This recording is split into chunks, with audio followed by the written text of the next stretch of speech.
All right. Is this on? Is this on now? Please? Hello? The Void, please respond. Planet YouTube, please answer. I need a reading. Is the OBS working? Is the damn technology... No, it's not working. Oh no, they can't hear me. No, it's probably working if you can see that. You almost trolled me for a minute. I was about to have a big fit over that. Anyway, sorry for the wait, guys. I know I hit go live on the thing, but I forgot that, yeah, because with YouTube, you can't just hit go live. You have to go to YouTube Studio and do it, and then you have to go to OBS. So I was trying to figure that out, but I figured it out. Okay, I'm not stupid. Okay, I'm a professional. I'm a professional streamer. Welcome to another dev stream. We're on to a really fun one today. I'm really excited about it because we get to not do programming and do some character design. Yay! My favorite. It's going to be awesome. Before we get into it, though, we need to address something very important. You can't hear me? What? Hold on. Can't hear me? That's not good. That is very bad. Is he trolling? Hold on. Check. Okay, he's doing a bit of trolling. It's called We Like a Little Trolling. That's what he's doing. So, anyway, I was gonna say, before we dive in, we gotta address something very, very important. Okay, I just gotta get my Chrome open, show you something cool. It's a big moment, big moment, big W moment. I would like to thank everyone so much. No, I'm not muted. I'm not muted. Stop! No, you're giving me a now. You stop teasing me. Okay. Now I have to like check. I gotta open the live stream and see if the audio is actually working. You guys you're scaring me. Because I don't know who to believe anymore. Stop.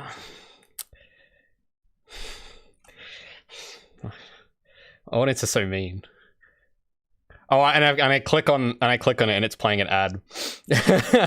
Thanks myself. I'm giving myself ad revenue. That should just be the whole stream, eh? Just me watching ads of myself. I mean, you know, when times get tough, that's what you gotta do. It's my... Oh, 2 ads. Okay.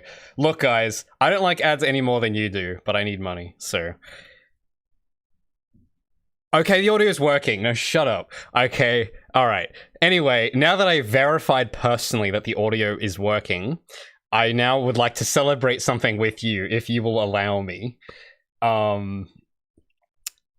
So, recently, it might have been a week or so ago, Project Feline surpassed 10,000 wish lists. And that's all you guys. So I want to thank you all so much for getting that number.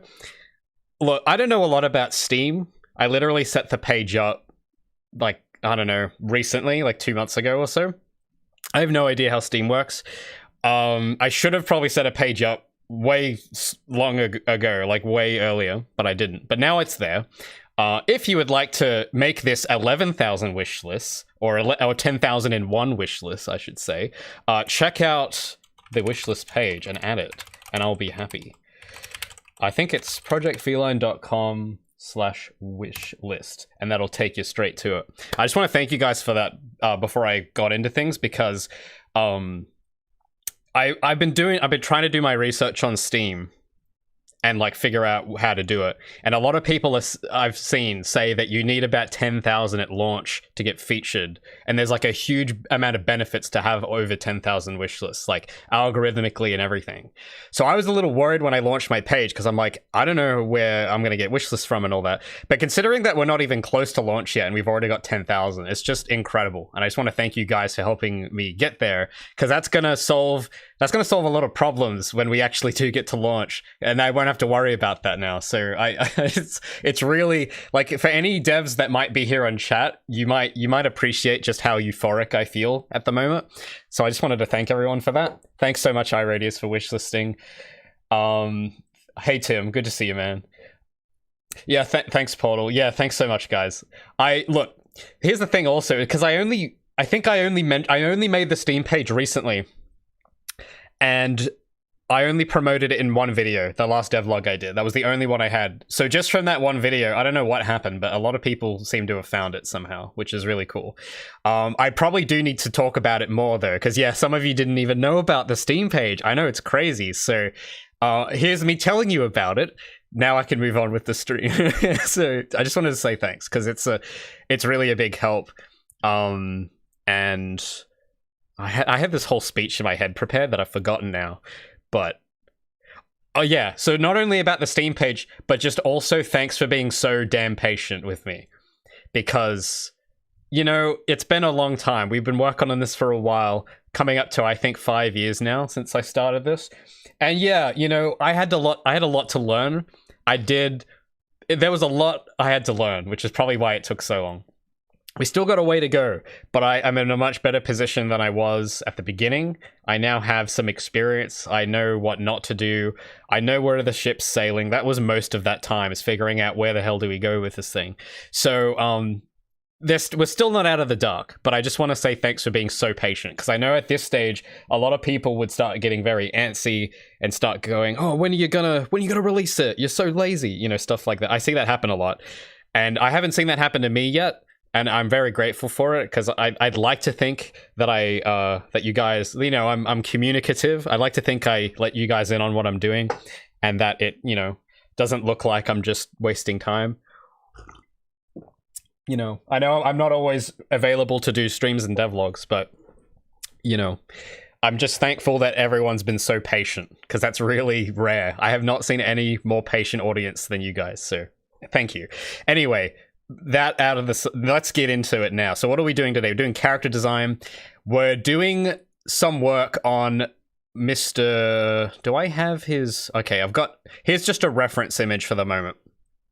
So today we're going to be working on the big man, Calder the bear. I haven't told you guys much about Calder yet. The guy in the blonde, someone was asking, that's Felix. And then the girl in pink is... Can you guys guess her name? I'll see if you guys can... I'll let you guys figure that out. There's a Dora Explorer segment. You guys have to tell me Gabby's name. Oh, I just told you. Oh no, I just spoiled it. No, it's okay. So we got Calder. Working on him today, because there's some issues. So this image I was working on earlier this week, it's just a recolor, but I want to create a new costume for Calder, because I don't really like this one. These were some test colors I just slapped together, because Calder's gone through a few different palettes, and I was going to work tomorrow on programming stuff, but I have to go out tomorrow.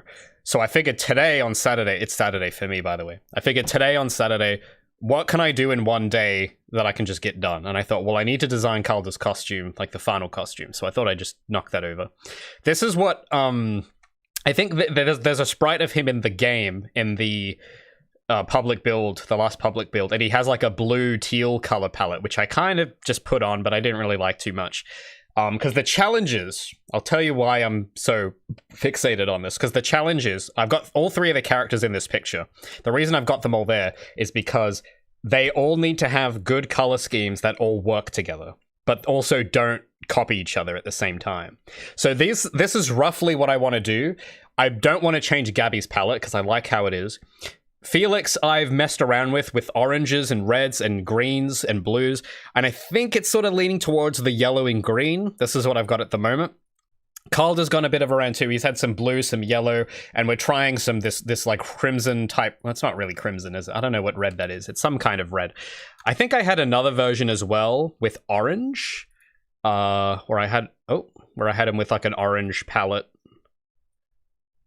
Yeah, like that. So I'm gonna mess around with it, but what I do need to do is that his actual design for the clothes, I'm not really feeling anymore, and I think I could do something better. And I want to, because he kind of looks too similar to the other characters. Like, all of the characters have singlets, which is kind of like, we need to mix it up a bit. We need some diversity, you know what I'm saying? And, you know, I just copied Gabby's legs for Calder, so I actually want to design something unique for him. And yeah, that's basically what this stream's going to be. I actually get to do something fun. So the first thing we're going to do is open this document, because this document has, this is from the merch I did of Gabby, which is actually, yeah, I'm wearing it right now, actually, yeah. So this, I totally forgot to plug this, but I will real quick. So I announced I got new merch for my patrons. So my Patreon is how my devlogs get funded. And if you become a patron for my devlogs, you get sent stuff like this on like every 3 months or so. So I think for the highest tier, we've got the shirt. For the second highest tier, we have this. And then for the one below that, it's the sticker with this on it. So if that interests you, check out my Patreon, because it helps fund my devlog series, which means I can do more videos calling out the government. And and then you guys get this. So it's a win-win. Okay, it's reciprocal. It's awesome. Anyway, so here's the Photoshop file. And I need to copy the layers from this, because the way I've built this, and I think I've gone through this before a while ago with my Photoshop stuff, but the way I make these illustrations is very specific. I don't just draw it on one layer, obviously. I have a lot of layers. And what I tend to do when I start a new drawing is that I just copy all the layers from Gabby and then just draw, I just copy like the layer format and everything. I should really make that some kind of, I don't know if you can make that a template or something. That would be cool if you could. I don't know how to do that though, but essentially I'll show you what the layers look like. Because there are a lot. And there's a reason why there's a lot of them. They're all there for a specific reason. So, wait a minute. Okay, I gotta make sure my OBS is recording so I can save the VOD in case. So anyway, let's zoom back in. So here's some of the layers that makes up this drawing. We have an adjustment layer with some color grading. We have color bloom effects. We have other effects like the suit glow and stuff, which we might not need for Calder. We've also got line art, and that is done in a specific way where we've got colored line art and normal line art, but I'm probably just going to stick to the normal line art for this one. We've also got the lighting, which is the main important one, because the lighting is done with adjustment layers. It's not actually painted on. So if I hide this, the shadows, for instance, I don't know if that's going to update. See, I can turn the shadows off and I can turn them on, and I can adjust how dark they are, because it's just using a mask with brightness and a filter. So if I change the brightness to like positive, the shadows will become white. Oh, it should, I don't know if that's going to update, because there's a lot of memory being consumed by this document. Yeah, I think Photoshop, it's going to freeze. Yeah, so because it's a print quality document also, so it's really big, and that's partly why the stream was kind of late, because I was waiting for this to open. So I'm going to undo that change. Scratch discs, yeah, there we go. Scratch discs are full, of course. So I just want to copy this layer. That's all I want to do. God damn it. Yeah, Photoshop's just complete. It can't handle it. It just can't do it. Can I just right click, duplicate group, and I'll go untitled. I'll make a new document. Oh, okay. It won't even let me do that. Okay, can I delete stuff from this document to clear the scratch discs? Whatever those are. I don't know what those are. Oh, okay, I have to... Can I just... I'm going to have to close it and reopen it. It's going to take a while to open. Because what I need to do is... I need to copy the layers, and then I'm just going to go through each layer and clear the contents of them, and then use that same layer structure for this new illustration I'm about to do for Calder and his costume. Because that layer also has like sketch layers on them. So it has everything set up the way I like it, where the sketch layer is a certain transparency that has a certain color. And then the shadows are all the right... Like, I can just clear the masks off and just have them there for later.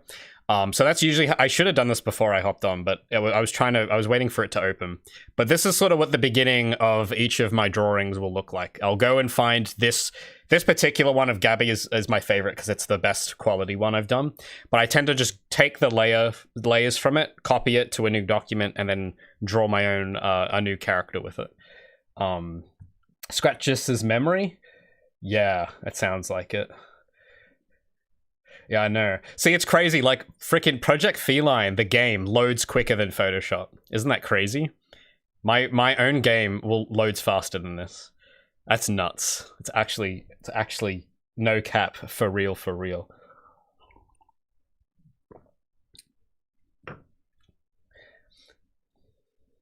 What would Gabby look like without her funny robot legs and with normal legs? I'll have you know that there is nothing funny about her legs. They are cool. They are really cool. I designed them myself, as a matter of fact. Now, actually, I have an answer. While we wait for that to open, I could show you what Gabby looks like without her robot legs. All we need to do to find out is go to RaymondCripps.com/art, and I can show you. I think I've got a drawing of her. Yeah, there we got a few of them actually. Okay, I've only got. Okay, that's art. Oh, oh, these are I forgot these were all just ArtStation links. Oops. I guess it's 404. But anyway, if we zoom in, that's what she looks like. Okay, without her. I don't know why. I forgot what these were drawn for. I think these were just like little random drawings I did. Well, actually, she's not. She's still wearing pants in that one, like boots and stuff. But that's sort of like more casual. I don't have her in shorts. Oh, no. I think I actually... Yeah, no. She's wearing shorts in this one. Yeah. So that's what she looks like, to answer your question. Oh my god, it's still opening. Wow. Wow, Photoshop. It's crazy. Well, look, okay, I need to come up with more swag for Gabby, I know. But we got to focus on Calder today. It's Calder's turn for attention. We've given Gabby too much attention. Calder and Felix are so, you know, they hate me right now. They're very angry because I've been neglecting them. And Calder's been there like, when are you going to design me a costume, mate? And I'm like, oh, sorry, I've just been busy with Gabby's costume. And he's like, no, I want a new costume. I want new colors. I want new drip. And I'm like, yes, Calder, I'll do that right away. See, that's what happens. That's whenever I do any development decision, I consult my dev team, i.e. the characters of the game, and I ask them what to do. And they're all competing for each other's attention constantly. Gabby is very, you know, she takes up a lot of attention. She's a very, you know, what's the word? She's very needy. She's very needy. She always needs something fixed, you know. But, you know, I do it because it's my job. But then the Calder, he gets upset because it's like, you're giving Gabby all the attention. And he feels upset. So I'm giving him some attention today. Or at least I would like to, if this document can actually just open. Oh no, you're not late, man. You're not late. I literally just started. So, we're not making new... we have characters already, but we're finalizing the designs. Because I haven't... I had designs, but I haven't really thought of like, oh, this is going to be it yet. In fact, I think even Gabby has a few new changes that I don't think I've walked through with everyone, because these aren't on the character model yet. Okay, now it's open, I can show you. Because I'm going to make Gabby's headphones permanent now, which they weren't before. So Gabby's always going to wear these, because they just look so cool. I just love them. And it's epic. So I'm going to keep those in. And she's now got gloves. So yeah, there's some, and she's also gained a bit of muscle too.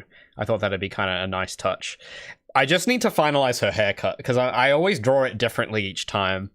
But Gabby can wait. It's not her turn today. It's Calder's turn. Okay, it's gonna copy it without destroying my scratch discs, hopefully. Oh, it's midnight over there? Damn. World is huge. In the States, hell yeah. Going strong, nice. Gabby should wear a bucket hat. Would that fit? Will her ears fit into that? A bucket hat? It'll need to have, like, holes in them, wouldn't it? Give him a bandana. Oh, maybe. A bandana might be cool. Yeah, Gabby been hitting the gym. Now, she doesn't need to hit the gym. She's just, like... it's her lifestyle, man. She just climbs all the time.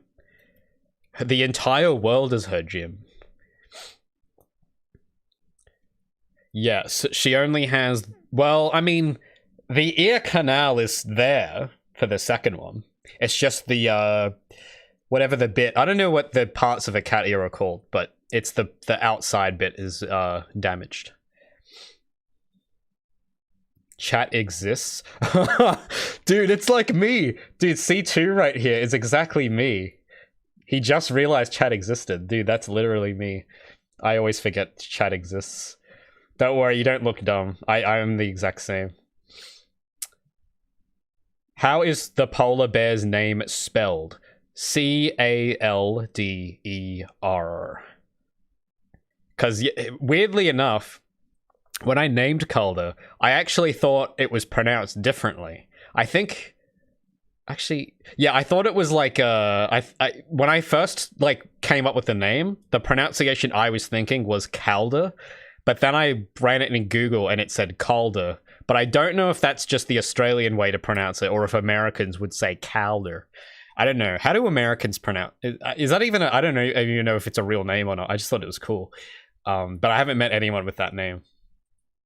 But I think it's either.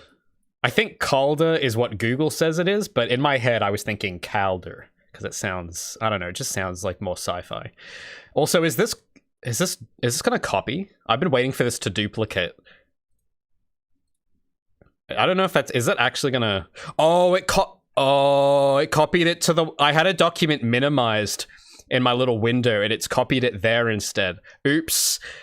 Sorry, guys. I know, it's a bit of a rough start. Trust me, though. When we get it copied, we'll start cooking, and it'll be good. But yeah, I accidentally copied it to this document, which oh, come on, Photoshop. Okay, this is... Yeah, so I wanted this open in the corner as a reference. There we go. Now this one, this is the... I'm going to go in now and I'm going to close the source document. And this new one, this is just a copy of it. I'm going to go in and prepare the layers.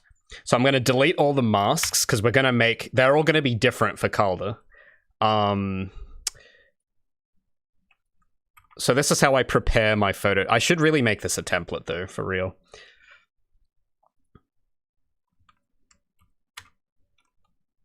Okay, I can probably delete some of these. So I like to keep the masks there, but just have them blank. So a lot of these are just used for this color bloom effect. So if I turn this off, you notice something? I just want to, yeah. So if you look at like her arms and stuff, and if I turn on this layer, you'll notice that there's like bloom. So I added that in. I actually figured out how to do that recently, but I might, should I keep, yeah, I might delete that because we're not going to need the fancy rendering for this concept art. So I'm going to delete the color bloom stuff. I'm going to keep these layers.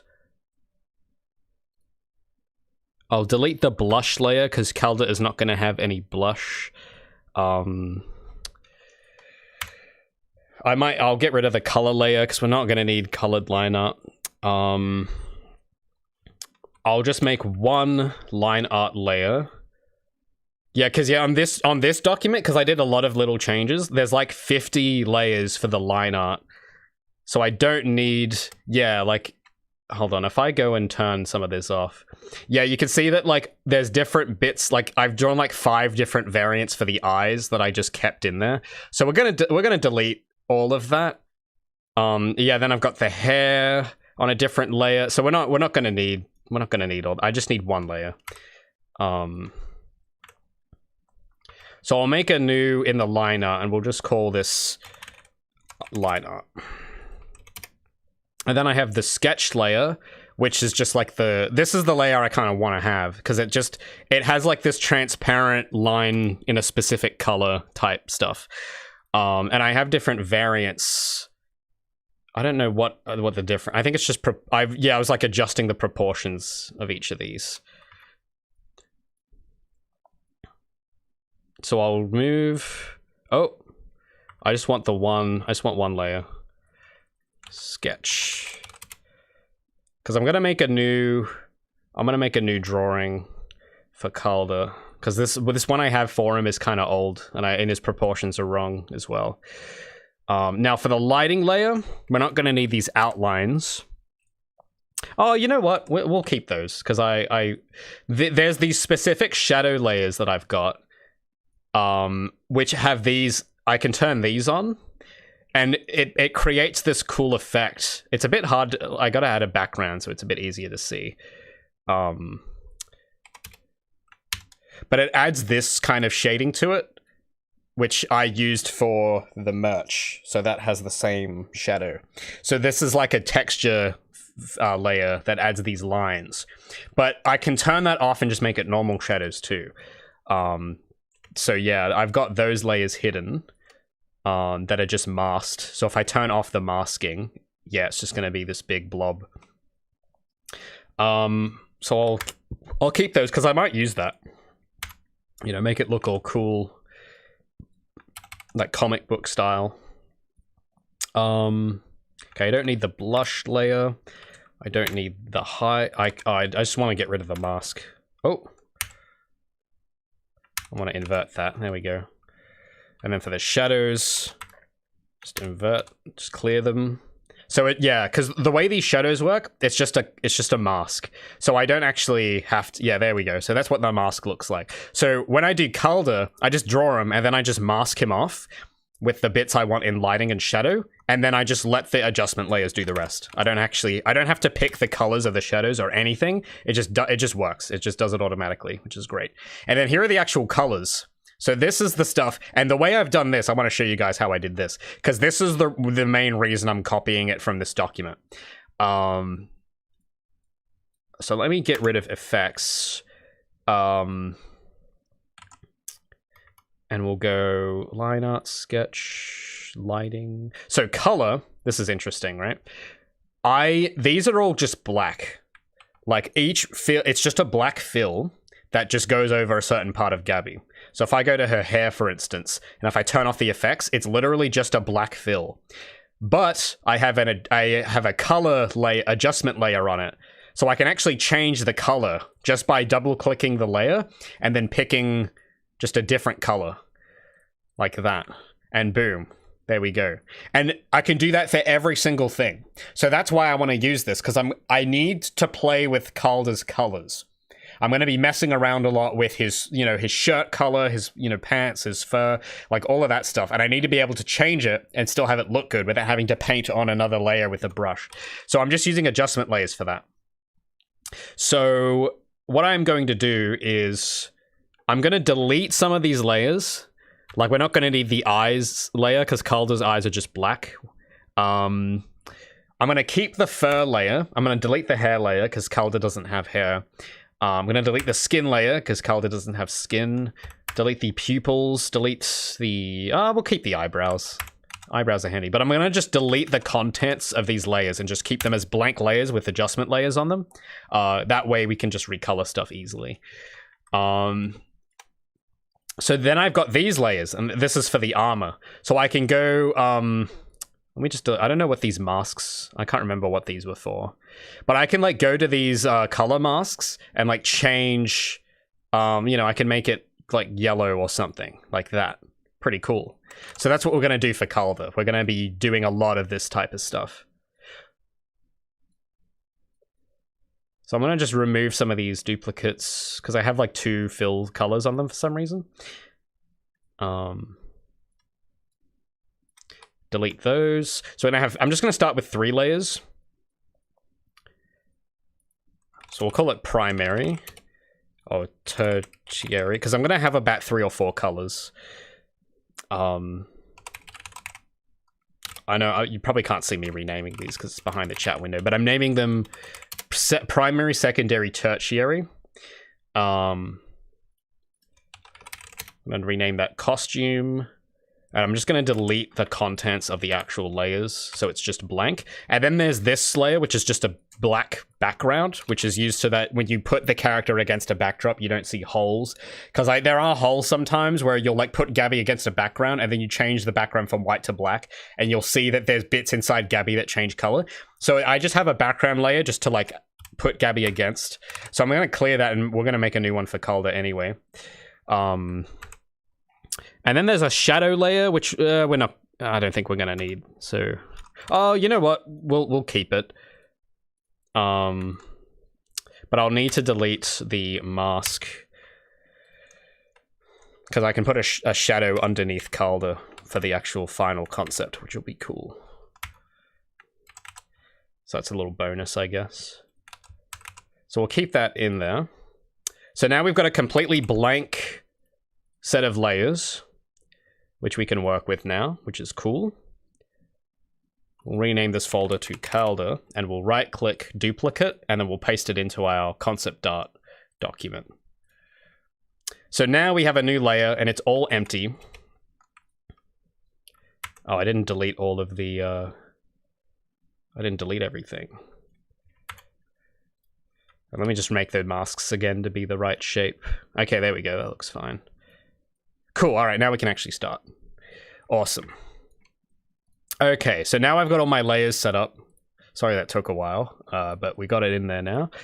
So now I can start going. So I need to move that there, and we can start sketching. So this is where now I can use my layers. So I'm going to get my tablet out. There we go.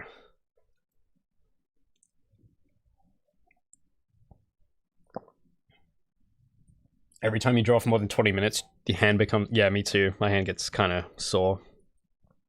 Oh, thanks so much, Mr. Supporter, leaving a message.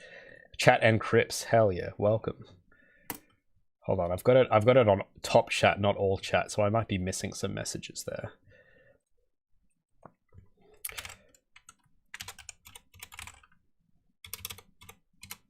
All right, so let's get started. So I'll get my brush set up. I think it's already, it's close to what I want. I just got to change one thing. I'm going to turn on shape dynamics. I'm going to add a bit of angle to it because I've noticed that this, not angle, sorry, roundness is what I want.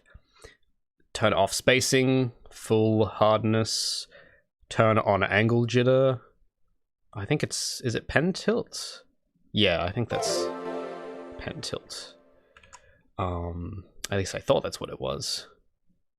Size jitter, pen there we go. Yeah. Change the minimum diameter to 30. The pen tilt thing doesn't look... Something looks wrong. I don't know what it is. Pen pressure, pen tilt. Maybe. Yeah, I think it is pen tilt. That's what I want. But the angle is wrong. I don't know. Something about the angle of the pen is off. I'm sure that's probably fine. Anyway, yeah, so this is the kind of brush I like. There might be a better option to use, but I don't know what it is. So this is just what I like using. So the brush is it's got a bit of shape dynamics on it. So if I like touch the pen lightly, it goes light. And if I press heavy, it's thicker. And because it has angle, so I have a thick edge and a thin edge like that. And it's got a bit of smoothing on it. And yeah, that's how I like it. I might add some transparency because I like to have transparency when I'm sketching. Yeah, like that.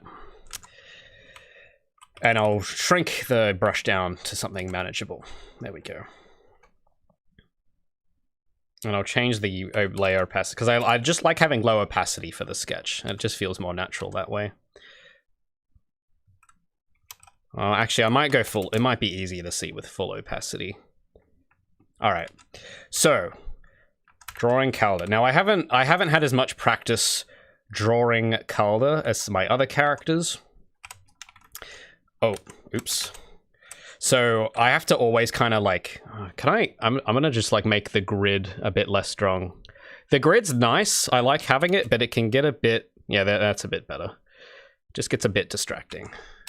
Because I like having the grid. It kind of helps me keep my proportions in check because I can like count the amount of grids that a character's body should be or their head. So I'll make Calder's head 3 grid squares or so. Now Calder's head shape is kind of interesting. It's sort of like kind of triangular. It's odd because he's a very like full animal. So he doesn't really have any human proportions. So he's one of the harder ones to draw, I've noticed. Might need to find some reference from other drawings I've got, because it's been a while. Because, yeah, it's just getting that head shape. It's kind of tough. Because I drew him from, like, my first image in a very specific angle. And it's kind of hard to emulate. I'll try drawing a square instead of a circle. That might help. Because he has these little tufts of fur, and then he has his snout, which is hard to get. And then he has his eyes. But I gotta make sure that they come from the right, right point.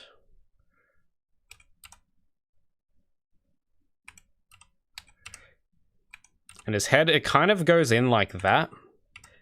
And then he has his little ears sticking out. Like that. Okay, I guess I got it pretty alright so far. But then his neck, because he has a massive, massive neck.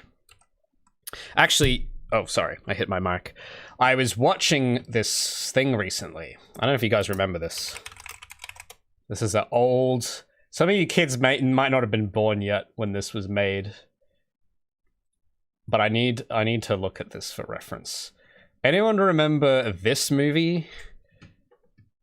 Hold on. I don't have the movie title. Yeah, that's it. So, because I was watching this recently, and I was just appreciating how well that they draw, like, the bear, like, the proportions, the fur, the muscles and everything. Like, the way that they have this, like, fat sort of tuft of, like, skin around him, I thought was really cool, and I'm like, man, maybe I should try that. Just with, I don't know, and because when he turns his head, you can see like the bits of skin like fold, and it looks so comfy. And I'm like, man, I love that. That's awesome. So I'm gonna have that open on my other screen, just as a idea of like something to try out, because I haven't tried this yet. I always like, every time I come back to a character, I always like to try and, you know, improve it in some way. Oh, he did? That's awesome. Yeah, it's like, I mean, look, the movie's good, but watching it now, it's like aged a bit because the soundtrack is just so 90s, because they have like rock songs and musicals in it.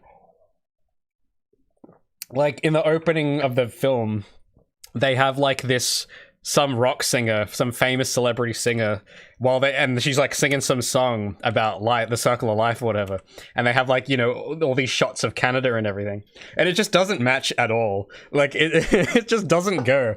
But that's, Disney had that weird phase where they had to have this like obscure weird like rock song in like every movie. Kind of like the ending credits theme for Emperor's New Groove, but like during the movie. It's just weird. It just doesn't match, in my opinion. Doesn't go at all. But that's how they did. That's how they were doing stuff. So I don't know. Yeah, I'm just looking at this reference. I might make, because yeah, the bear in Brother Bear has a massive nose, so I might make Calder's nose bigger just to you know, mess around with, just to try things out. Because this is going to be the document where I decide on his design for real, and go, okay, well, what do I want to keep? What do I want to change? What do I want to throw out? Because I do really like how they draw the eye sockets on the Disney ones. Now that isn't really my style. I'm not gonna have it with big eyes like Kenai, because that's just gonna look it just looks kind of weird. So I'm not gonna go that. I'm just gonna, I don't know. I'm mainly looking at the neck. Because the neck, the way they draw it here, it's sort of like they have this thing, and then they have this sort of bigger... Oh, this actually looks kind of cool. Because they have his chin... Because, yeah, I gotta draw his chin back.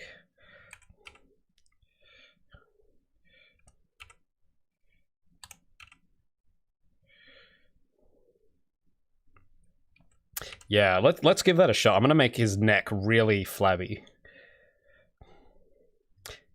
I'll draw his shoulders.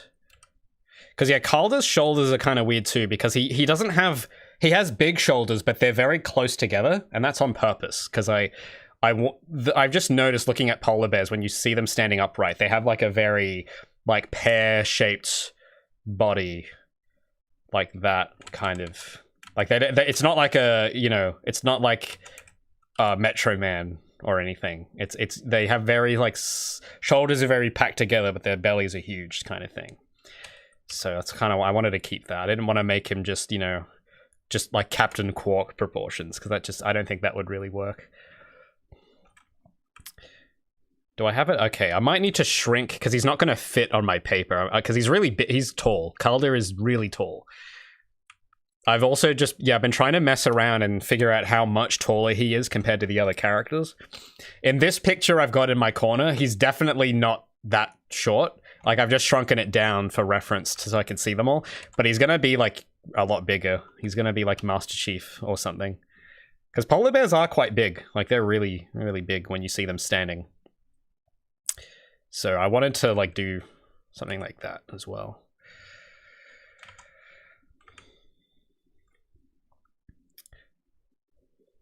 So yeah, in addition to the costume, this also might be a chance to kind of just mess around with Calder's proportions a little. Just to get a, you know, just to play around with them and see, like, if I have any new ideas for what might work. It's gonna, I don't know how long should his, I think his body should come down to there. That looks all right. And he's got really short legs. So that's where his like hips are gonna be. Like his hip sockets will go like there. I don't know if that's too close together or not. Let me just draw his like backbone. It's gonna be like there. And his like it's gotta think. Because it's like pear-shaped. So I'll draw like just the guide of roughly where his like upper body is and where his like the upper abdomen and the lower bit, because I like to draw them as like two circles to like kind of connect them. That's sort of how I like it, because it needs to come down to there. And he's gonna be facing like that way. So he's got his back, because I like to sort of draw this line here is sort of for his spine to figure out where it is. I might rub out some of these. This is sort of his shoulder line. This other line is sort of like just like a seam to get a sense of volume. Because it's like drawing shapes, basically. That's how I start most of my sketches. And then his sort of hip sockets go there. Yeah, they're a bit more spaced out now. It looks a bit better. Then he's got his knees, and then his foot. That's a bit long, actually. I might shrink that. That's another thing too, is just knowing how long his legs should be. Because if you do them too short, it's kind of not functional. But if you make them too long, he looks too much like, you know, like 2006 Sonic. You don't want him to be too lanky. So it's like figuring out the right length.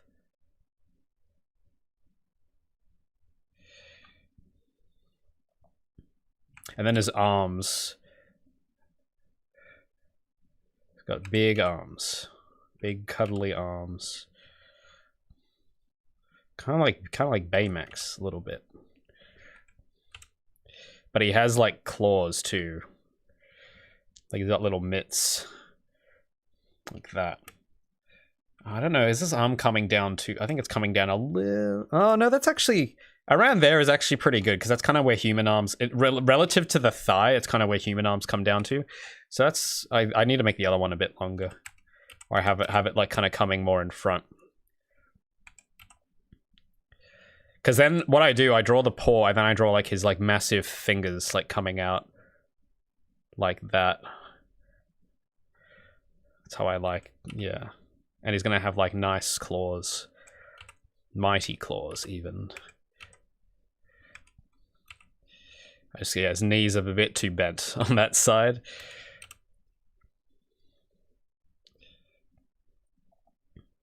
Yeah, just the feet are kind of difficult, because he doesn't really have ankles. It's just like elephant feet, kind of. Like, that's kind of the guides I'm just drawing.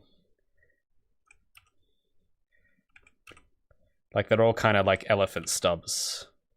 Because I don't know, it looks cute. I like it like that. But something, I don't think his, I gotta just focus on, yeah, I gotta make sure that the legs are like the right distance. And everything. I think that, I don't know. Because then I gotta rub out some of this. Because I gotta figure out which way his pelvis doesn't look like it's facing the right way. Like that's sort of his, like, pelvis area. That's alright, I guess. I think it's just because this one leg, it looks like it's kind of going behind. I need to bring it a little lower, like that. Make it a little bigger. Yeah, it's a bit better now. So now it looks like it's in front of the other leg.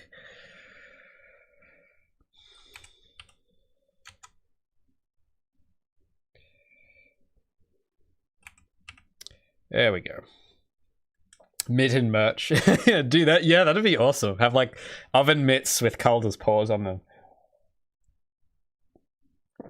Calder's Captain Quark is peak. He is though. Captain Quark. Captain Quark. Such a good character. I don't know. Something is off. I'm looking at this and something is off. It's like his legs, the entire part of the legs don't look like they're in the right spot. Like they look like they're rotated or something the wrong way. Or I needed to move them. Yeah, they looked like they were down too much. That's it. See, that's what I like about Photoshop is that, you know, my proportion game is not strong. I don't have time to practice every day, so I've fallen behind a bit. But that's where Photoshop picks up the slack, because I can just edit stuff and go, okay, this looks more, because I can like see it, but drawing it is like, I can almost get there, but I haven't practiced enough to just do it first go without having to rub it out 10 times. So Photoshop just kind of speeds things up. Oh yeah, this is actually kind of, I'll draw the hand from this angle instead. Yeah, that's nice. I'm just gonna have big. I'm gonna like draw in sort of roughly where his muscles will go as well, because he's you know, he's got muscle. It just I might not like keep the detail on the muscles there, but I just like kind of knowing, you know, like the general shape, like just sort of getting a feel for like, oh, okay, this is. That muscle would be facing this way. It kind of helps you sort of draw the rest of the character, I feel like. So his, you know, that whatever that muscle is will be like there, and then that muscle will be there. I feel like with the way his arms are going. And yeah, I don't know. I think his elbows need to come down a bit lower. Something doesn't look right. They gotta come. Bit, yeah, like there, because the lower arm looks longer than the upper arm and it's throwing me off. Yeah, his elbow's gonna come down a bit lower.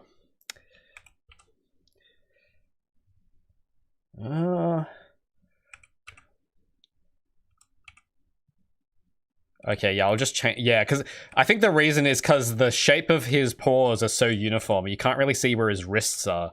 So if I just like add a little, like that little indent there where it goes in, that kind of looks better now. It looks like I can see his wrists, which I know bears, do they? I don't know if they have wrists. I don't know if that's a thing, but it, you know, for an anthropomorphic character, I feel like having that stuff kind of approximated, I don't know, I get the feeling that you kind of want that so people can like understand how his body works or whatever. But I think that hand, is that too long? Yeah, that's better. All right, I'm liking that shape. I'm really liking that actually. That came out a lot better than the last time I tried drawing him. So let's get some embellishment there for the neck, because I didn't really. Because the way that they draw it in Brother Bear, they have like it like there's like fat that like comes from around, and I don't know if I can get that in without it looking weird. Like it sort of comes in like that. Like he's got two big sort of things of fat in the Brother Bear character. See if I can get that in. I don't know. I think it's a bit much. I think I don't think it needs to. I need to draw some line, but I can't accentuate it too much because I think it just kind of looks weird. I think that's it. Yeah, and then I'll add a little for his like to where his collarbone would be. I don't know. Do bears have? I don't know if bears have collarbones, but Calder does because it looks looks kind of humanish, but I don't know. Like I said, if just so that people can kind of like get sort of his physique, like understand it. If there's like no markings anywhere, you go like, well, where is his shoulders? Where is his collar? Like it just kind of adds, it makes you freak out a bit. But if you add some of that a bit in, it's like, oh, okay, that body approximately makes sense, kind of. He has collarbones. Yeah, that's cool. Oh, there is something about the head that's throwing me off a bit now. Like the way the neck connects to the head. Something about it is just not doing it for me.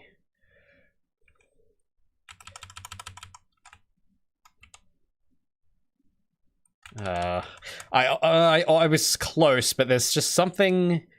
It looks like his head is like put on the maybe it needs to be bigger because it's just this bit here. It looks like his head is like it's been put on a socket, but it's like falling off slightly. Yeah, I think his head just needed to be bigger, I think. And I need to move his... It's gotta be... Yeah, it's just gotta come over a little bit. Maybe it needs to be a bit longer. Because, yeah, his... Oh, it's this, like, side of his head. I think that's what it is.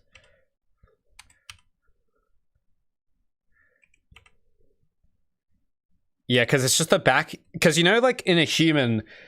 The back of your head, like let me draw an example. Because if it was a human head from that angle, you would have like the jaw and the face, and then the neck would be like there, kind of. But the head would go back around, like it goes like that.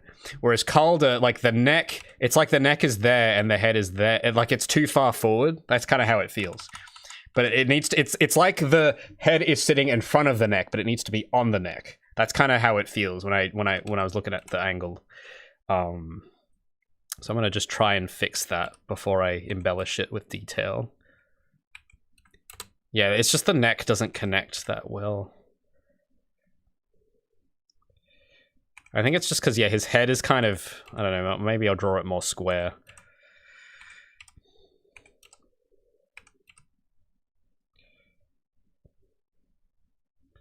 And he's got his ears, and he's got his little bits of fur. The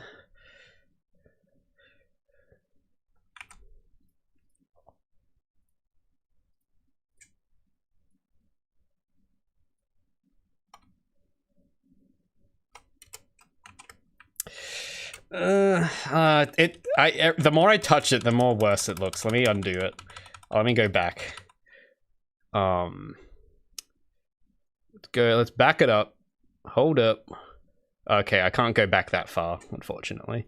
I should probably save this, eh? Yeah, let's... yeah, I should save this. I haven't saved it yet.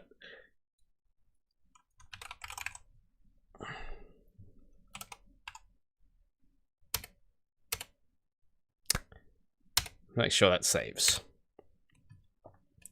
Give him a... Yeah, I was actually thinking... Hold on, I gotta get another reference on my other screen for his costume later. I'll just do that real quick before I forget. Because, yeah, the costume, I'm gonna change it up completely. It's gonna be a whole new thing. And it's gonna be like a workman type costume. That's the idea. So I'll when I get to it, I'll show you. I'm just gonna get the reference ready, and then when we get to it, I'll tell you what I got in mind. But yeah, I'm really excited for it because it's gonna be good. You're gonna like what I've got in mind. It's gonna be completely different to the other characters. Let me just get my Brother Bear tab out of... Okay, now I can see chat. It's my first time. How far behind? I don't know. I don't know how far behind. Oh, is it? I don't know. We haven't made that much progress yet. Like, this is just the beginning. I just started doing the sketch. Like, what you see is exactly how much work I've done. Yeah, I don't know. How long have we... I don't know. You guys can tell me how long we've been on. I don't know. You haven't missed much. We've just been kind of setting up, mainly.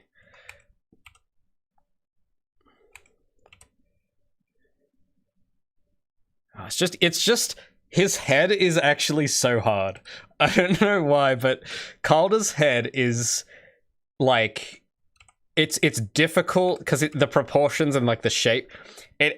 It's not like humanoid. Like, a human head is easy, but whatever this is not. I don't know. Because it's not like a square, it's like a pinhead type shape.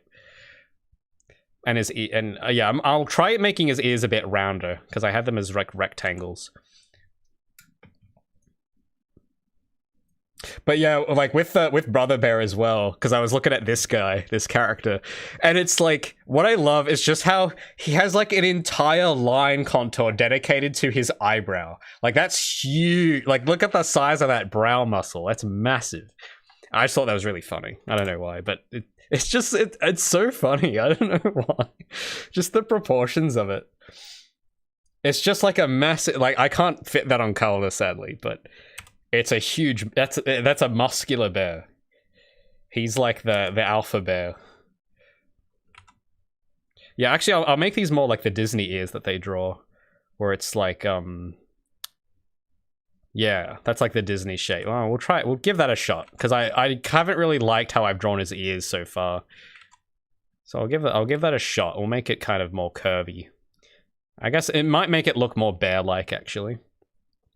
How's it been? It's been good. I know I haven't been posting much, but we've been very busy. Lots going on. A lot of stuff in the pipeline that I can't talk about yet, but there's a lot happening. My YouTube members, I think there's one member in chat right now, they will know what's up. I just posted an update for them yesterday with a bunch of screenshots of this new level we're doing. Yeah, it's been pretty hectic. I've just been really busy, mainly. Got this new milestone we're working towards, but that's all I can kind of say at the moment. But yeah, it's going good. And we reached 10k wish lists recently, which was amazing, which was really fun. Also, I don't know, how detailed should I make his nose? It looks like car headlights, like these things. Yeah, I'm not gonna. No, we'll make it less detailed. Make it that shape. It looks a bit too small. I think I'm gonna make it more round.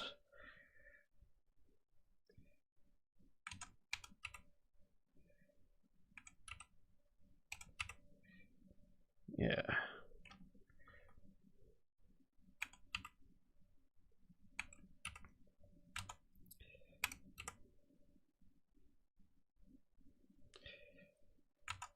So that's the thing. I like drawing these little mouths, like the tiny, like very cute little mouths like this, but a real bear would have like a big grin with teeth like that. And that's just, nah, it's not really, I'm not a fan of that.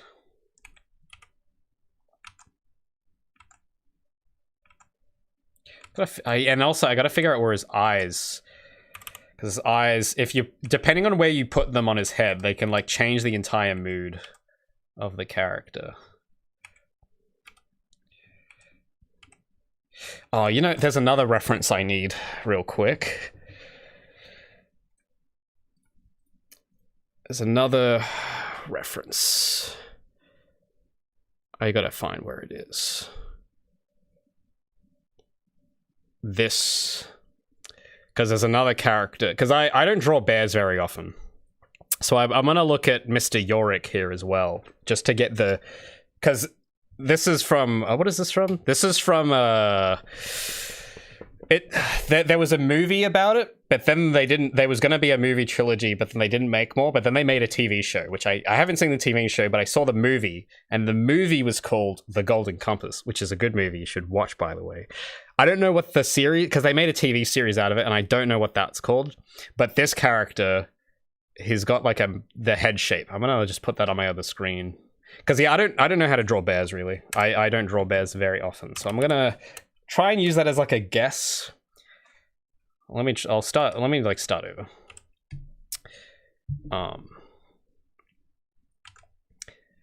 Yeah, I know, it's your city brain can't handle all these curvature shapes, you know, natural design or whatever.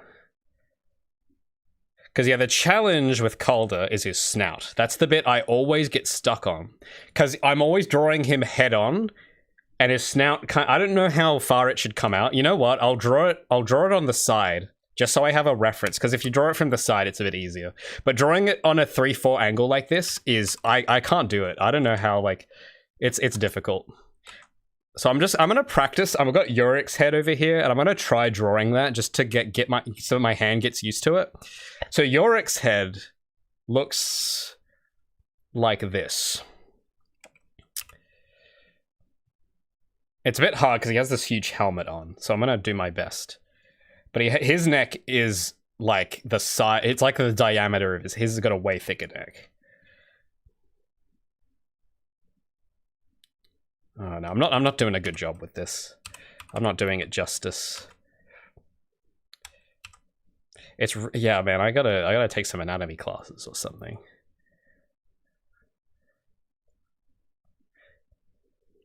There is someone I do know that is really good at drawing animals though. Like, she is insane. Like, I think all she ever did in school was draw horses all the time. She was the horse girl. Always drawing horses.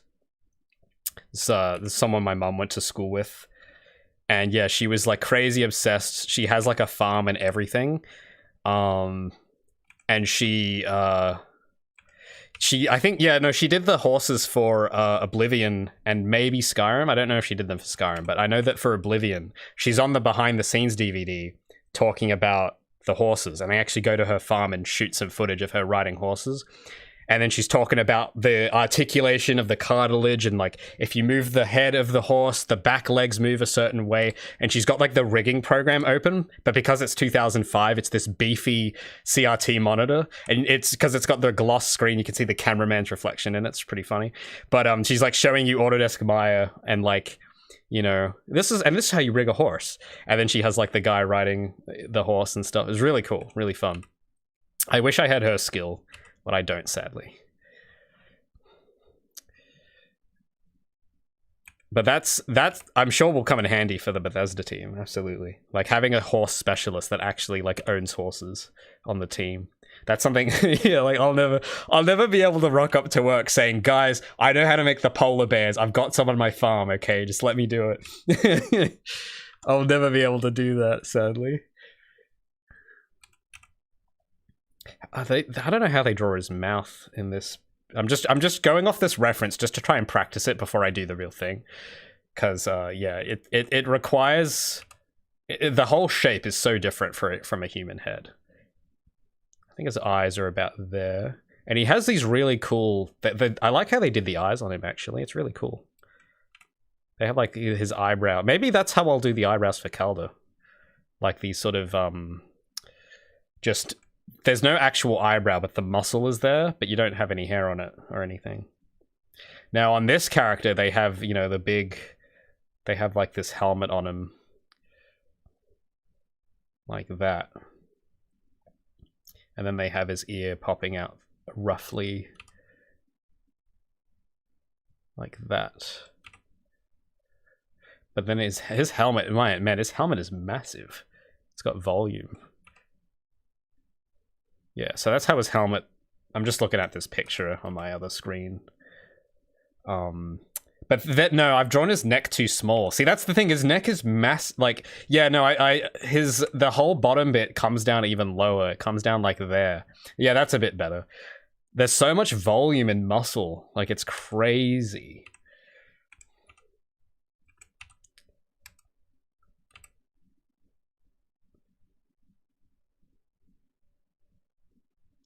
And then he's got sort of the rest of his neck kind of sprawls out from there. But let me just try and get this. And yeah, I think his snout needs to come out more.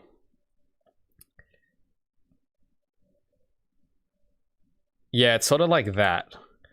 That's how Yorick's head looks. At least my rough approximation of it. So that's actually a lot. That's actually huge, because that initial circle I drew was going to be how big the head was, but it takes up a lot of... That's a lot. So it's almost as if... Like... I'm trying to kind of make it... Like, if I had to draw it like a human head, how would I draw it? Because I draw human heads all the time. So I'm just trying to break it down into shapes and figure out how I can tackle Calder's head. Because, yeah, his is a little... it's different. Like, it's a bit more cartoony. Hold on, let me...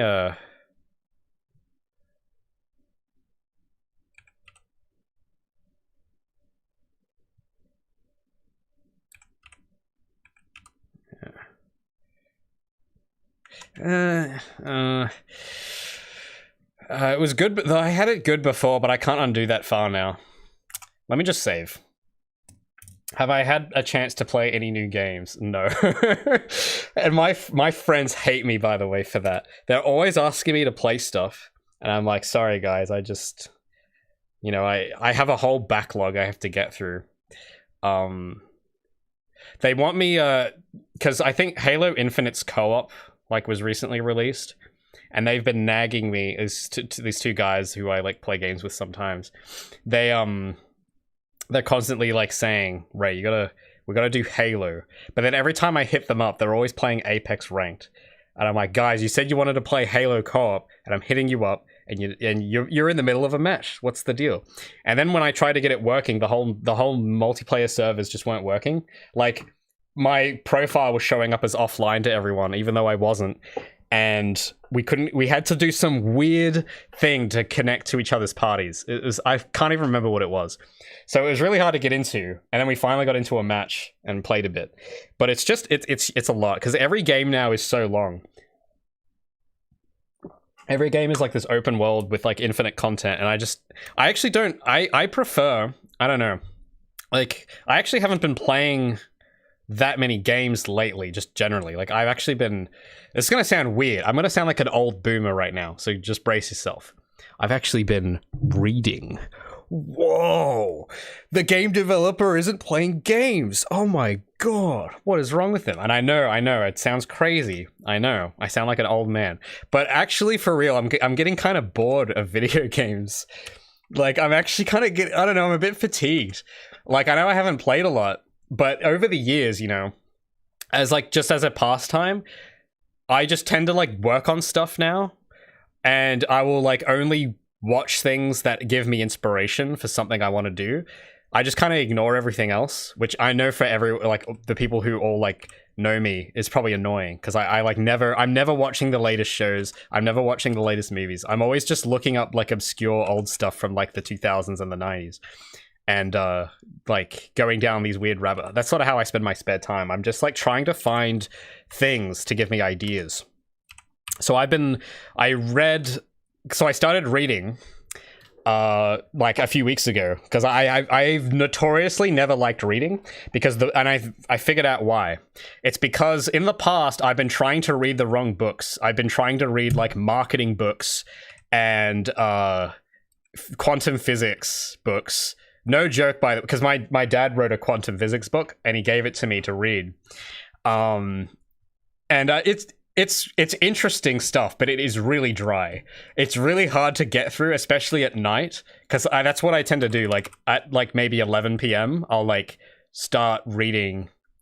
That's the current habit I'm into. But I've noticed that fiction is so much easier to read than nonfiction, which probably sounds obvious. But I'm a new reader. I didn't know this, okay? Because I'm sitting there. I finished like one book last year, and it was some marketing book. And it took me a whole year to get through it, because it's just so dry. Like, it's great information, but it's really... It takes you a while to digest it. But if it's fiction, like last week, I read a whole book in 3 days. Which probably sounds normal, but to me, that is a huge achievement. Because it's always taken me years to read one book. And that book was Bridge to Terabithia by Catherine Paulson, I think is her name. I don't know if I'm pronouncing that right. It's a book that I saw the movie of. There was some Disney movie that they made out of it. It's one of my favorite movies, and I thought, man, I really want to read the actual source material because I want to, you know, it's one of my favorite stories. I really love it, and I want to channel some of that energy into my work. So that's why you won't.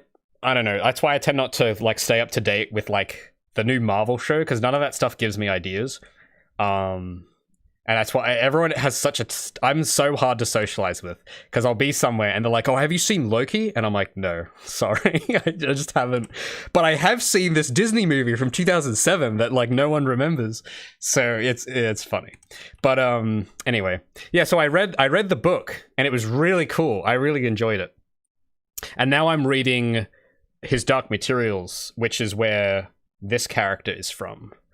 I'm reading that now because there's also a movie from 2007 as well. I know I have this weird fixation with the year 2007, but there's a 2007 movie that I watched and I was like, oh, this is based on a book too. I want to get more into that because I thought the movie was so interesting because it had so much potential, I felt, but then it never went anywhere because the sequels got cancelled.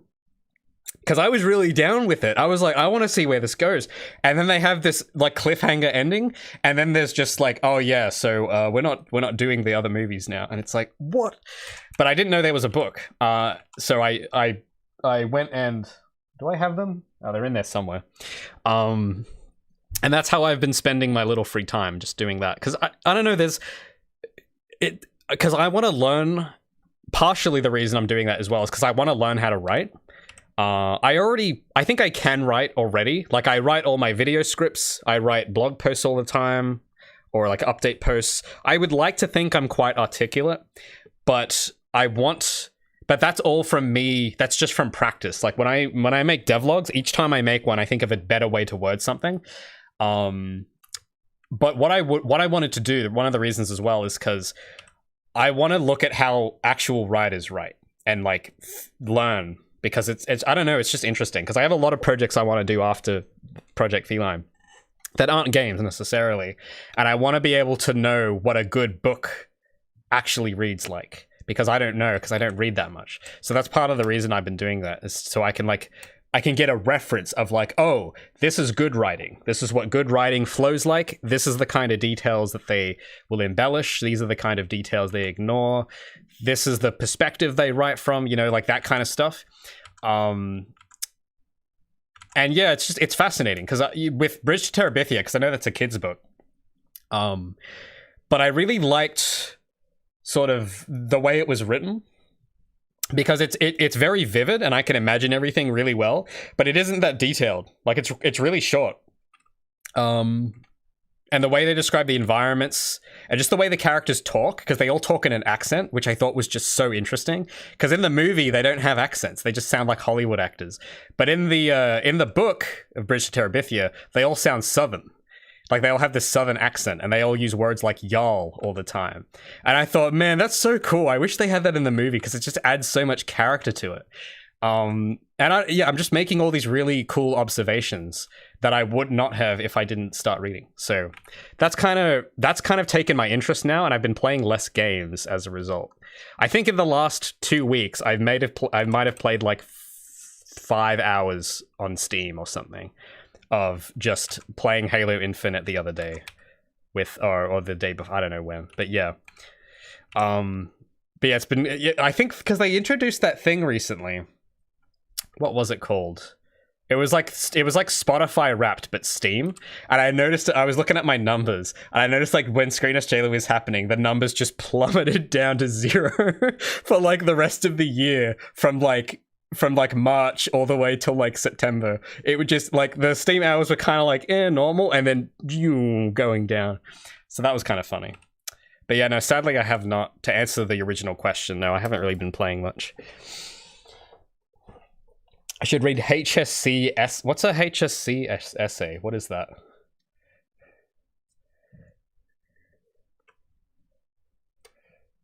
Oh, you mean like the HSC like for school? Like HSC?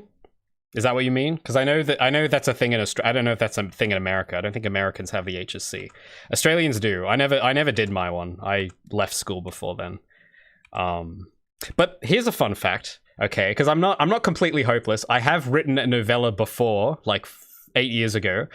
And I know it's a long time ago, but I haven't written nothing. Like, I've written stuff before. It's not great. I could probably go back now and fix it and find problems. But I have at least a bit of practice. And when I was in school, I was in the top English class. So take that, troll. No, but I'm also used to games and movies now, but yeah, see, I don't know. I mean, I'm not dyslexic, so that might make it a bit easier. But yeah, I don't know. Like, for me, I think that the big issue with reading as well, for me, this might be for you as well, Spyro, is the attention it takes. Because you need to actually concentrate. Whereas if you're playing a game, you can literally autopilot it and just watch YouTube or something. And I've completely been trying to rid myself of those habits because I hate it. I don't like that kind of, I don't know, I don't like living like that, where I'm constantly just stimulated all the time. Like, that's something that's just kind of been on my mind a lot, of just with games in general, and just with media, and with, like, videos, movies, games. Because with books, the one exception I'll make there is because books, I don't know what it is, but they don't have that kind of unhealthy, like, they suck all your time away type things. Like, you don't get, it's hard for me to get addicted to a book, if you know what I mean? Like, I'll get engaged in a book, but I can put it down whenever I want. The real challenge is to stay reading it. And I managed to do that pretty all right lately. I've been building that muscle up to actually stay focused on it and not think about stuff. Because the other thing it helps me with too is that I'm not thinking about the game when I'm reading. And that's actually kind of nice because I'm always thinking about the game all the time. And that can get a little much. So being able to just escape for a bit is nice. Because even when I'm watching a movie, I don't know, I'm still in the back of my brain, I'm still like thinking of, okay, then on Tuesday I'm going to do this. Like, that's all happening in my brain still. So when I read, that doesn't happen. So it's kind of a nice escape from that just for a bit. Because it's nice to just switch off for a little bit. And I just have a tough time switching off with games and with movies now. I don't know why. Because not only is it, I'm still thinking about stuff, but also just a lot of the movies nowadays that I'm seeing, like the new stuff that's coming out, it's just kind of, there's too much effects and CG, and I'm just kind of like tired of seeing it. And that's just my opinion personally. I'm sure like people might enjoy it, but that's why I've been going back to like old stuff. And by old, I mean 2007, which is, weirdly enough, 2007 is going to be retro soon. Isn't that crazy? In like a few years' time, that's going to be considered retro. That's nuts. Anyway, because one thing I liked about, not the movie Bridge to Terabithia, because that had all the CG in it, but the actual book has none. I mean, it's a book, obviously, it has no CGI, but the actual, okay, this is a kind of a different topic, but the actual book of Bridge to Terabithia doesn't have any of that fantasy stuff in it. It's actually not there. It's actually just real life in rural Virginia. And it's like kids with their imaginations, but they don't actually have all of this fantasy stuff that they tried to put in the Disney movie. And I actually thought that was really cool because it makes the story kind of hit harder. Because for those who know the story, it's actually quite dark and sad, and that's kind of why I like it so much. But the Disney adaptation, they kind of tried to inject this sort of Narnia vibe to it, which isn't really what it's about. And it's kind of a shame because I think a lot of people didn't see it because they thought it would just be like Narnia. And it's absolutely not like Narnia at all. And that's why I like it. But no one gave it a chance. Well, maybe people did, I don't know. But I think a lot of people would be sort of, it looks like, you look at the poster and it's like, oh, it's just a generic Narnia movie. And it's like, no. It's really something else. But, you know, that's why I kind of like the book. Because the book is very, you get to spend more time with the characters and it's very real and grounded. You know, there's no magic ogres like in the movie. There's none of that stuff going on. It's just pure vibes, which I really like. Anyway, sorry, that's a bit of a tangent. I think I'm getting closer with the head shape. This is probably the best I think I could probably do. I just want to like simplify the fur because I've gone a little over with the detail. Actually, you know what? I'll leave out those tufts of fur on the side and just try and draw how the head and the neck connect to each other. Because I wanted to... Let me get the other reference image of this dude. Because you see with his... Let me just copy that. Because I'm trying to... You see, like, the way his neck is drawn? I'm going to try that, but with Calder, and just see what happens. Portal 2 is yeah, dude, that's crazy. Portal 2 is a decade old. That's nuts. Absolutely flabbergasted. So yeah, because K9's neck here in the corner, it's got a lot of volume to it, which Calder doesn't really like. It's like that, and I don't know if that's something I want to do or not. I don't know if that really does that fit. Does that go? Let's try it. I don't know. See, yeah, his body looks too muscular, but there is something I do kind of like about, like the silhouette is kind of cool. I think I just need to reduce the fat a little. And it's a little bit much, but I kind of like the general idea. So let me like skin it down just a little bit. A bit less volume. There we go. I think I'm happy with that. Yeah, and then I'll add his little cheeks.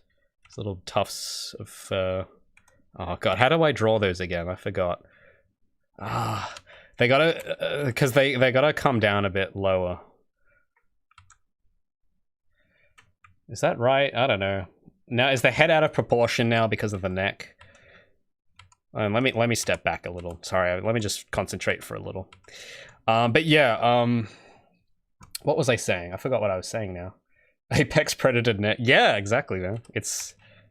I mean, that if I can get that right, that can be a cool thing that kind of sets him apart from the other characters, is that he has just this, you know, this bold, massive neck.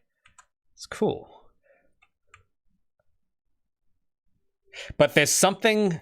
Okay, I figured out the contours... The neck's fine, but now I gotta make the head sharper, because the contours around it are just not... something is not right. I need to, like, make the snout... I gotta make it look like it sticks out more somehow. Yeah, I gotta make it, like, sharper. Like a more Chad... Yeah, like, yeah. Kind of like that. I think that's what it needs. It's just tough.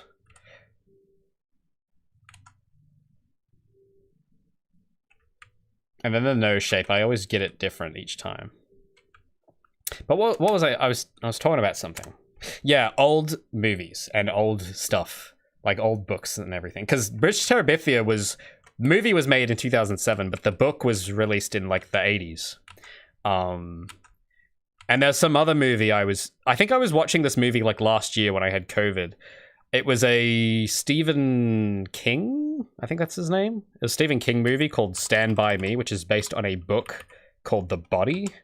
And I thought that movie was really cool. It's got Will Wheaton in it. I think that was his first acting role, was that movie. But that kind of gave me similar vibes to like Terabithia as well, because they're kind of set around the same part of the country and around the same, not the same time period, but you know, it has that sort of pre-internet sort of time period. That's kind of what I mean. And that's something I kind of like, because it's like back in the good old days when kids were outside and not just on their TikToks. I guess I don't know, that's sort of a thing I've kind of taken an interest in lately, which is ironic because I'm probably the most chronically online person I know, and I have to, because it's like I'm a creator, a content creator. But no, I've been trying to like spend less time online being distracted by stuff and more time just only like picking things to consume that are gonna like benefit me in some way. So, you know, things like getting inspiration from old books or old movies, and stuff like that. And also, you know, like another fun thing I've been doing, because I haven't really been like using Netflix that much, and I've been I think I like borrow my dad's Netflix so I can watch DS9 because I don't have the DVDs for it, and that's literally all I watch on Netflix. But everything else I've been trying to watch, I'll go to like Vinnie's, and for those who don't know who Vinnie's, it's kind of like Goodwill but in Australia. So I've been going to like Vinnie's and finding like used DVDs and just finding stuff that has a cool cover and going, I wonder what this is about, and then checking it out because it's really cheap. It's like $2, which is very cool. I like when movies are cheap. It's actually cheaper than Netflix to just buy used DVDs. But you know, I just been like looking up like old, you know, finding whatever in the limit of what I can physically find. It's like a fun little it's a fun little game. It's like I can now not look up anything online. Whatever I watch has to be something I physically found somewhere. It's a fun game. I don't know why, but I'm really... It kind of reminds me of the old Blockbuster days. I'm trying to kind of relive that, I guess. But I did find this other movie that was interesting. It was a Tim Burton film. And I haven't seen a lot of I don't think I've seen any Tim Burton film except this one. And it had Ewan McGregor in it. And I randomly found that, and I thought the cover looked really cool. I was like, oh man, this looks cool. I want to check it out. And it had Ewan McGregor. And I was like, hell yeah, I'll check that out. And that was really cool. It was the story... It was called Big Fish. I don't know if anyone knows that one. But it's about this guy who... It's like this father who has like he has like a lot of fantastic life stories that sound heavily embellished. And his son is really annoyed at him because he can't shut up about himself anywhere he goes. He'll be at like his wedding and stuff, and he'd be telling this long story about when he caught this fish or whatever, and it's embellished and like sounds almost not real. And the son gets really annoyed because it's like, can you just be real for once and like tell a real story, or tell me what really happened? And then the dad gets cancer and he's gonna die, and they've had like a strained relationship. They haven't talked in years, and then the son comes back to visit his dad. And he wants to actually get a straight story out of him for once before he goes. And then it goes on this whole thing, because the whole story, he just starts going off on these stories. And then it'll film to his younger self, played by Ewan McGregor, and it'll have some thing play out. And there's so many funny tangents to it. It's really, I don't know what it is. It's a really quirky movie. I thought it was really funny. And I don't know. It's just stuff like that. I just finding it randomly by chance and then enjoying it. I don't know. There's something kind of fun about that. And just the look of the movie I liked, like the colors and the music and stuff. Yeah, it was cool. Anyway, do they sell old tech? Sometimes. I actually I haven't seen this again, but one time I found an Xbox 360 at Vinnie's, and it had like a steering. Didn't buy it, but it was there. It was really oh wait a minute. Is my mic still going? I can't hear myself now. Can you guys still hear me? Testing. Oh, you guys can't hear me.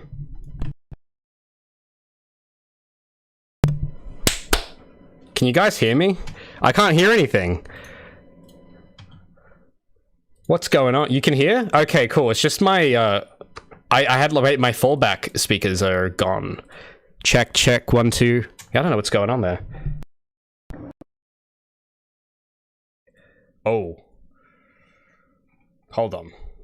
One second. It's probably really loud. Okay, we're back. Sorry about that. Anyway, let me concentrate. I've been going off too many tangents about old movies. But it's weird though, like 2007 or 2001 shouldn't be old, but I feel like it kind of is now, you know what I mean? Like I was talking to someone about some game, and they're like, oh, when did it come out? And I said 2015, and they said, oh, that's old. I'm like, what? No, 2015 isn't that long ago, but apparently it is, so I'm told. Oh, it's just, hold on, I gotta look at my reference. I'm gonna bring this sketch closer, and I'm gonna flip this image, because drawing a jawline on a bear is actually impossible. On God, for real. I don't know what's going on. I need to just concentrate on the jaw, because I can't get it the way I want it, and it's irritating me so much. Let me just draw where his eyes are gonna be, at least. Okay, I know what I have to do. I have to make it that shape. That's what I needed to do. Okay, I'm on the right track now. And then his nose.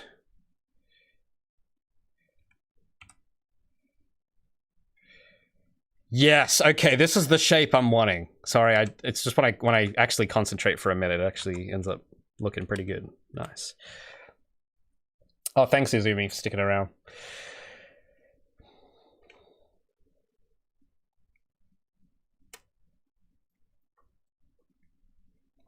Yeah, so when because my microphone is really close to my hand and I hit it sometimes by accident. And when I do that, and if I plug the cable back in, the microphone audio goes, like, gain goes 100%, and I have to, like, go and turn it down again. I don't know why that happens, but yeah. It's basically the microphone badly wants to go back to 2007 Xbox lobby voice sound effect. That's kind of what it wants to do, but I always have to go and say, no, turn the gain down. You're not doing that. And then it goes back to normal. I think, yeah, this might be the right level of detail. Now the question is, because I was gonna... Sometimes I draw eyebrows on him and sometimes I don't. And I don't know what I should do, if I should keep the eyebrows or not. Oh, damn it. I messed the nose up. I had it... It was just a bit off-center. Let me just go and move... Let me use the move tool. It was just a bit off. There we go.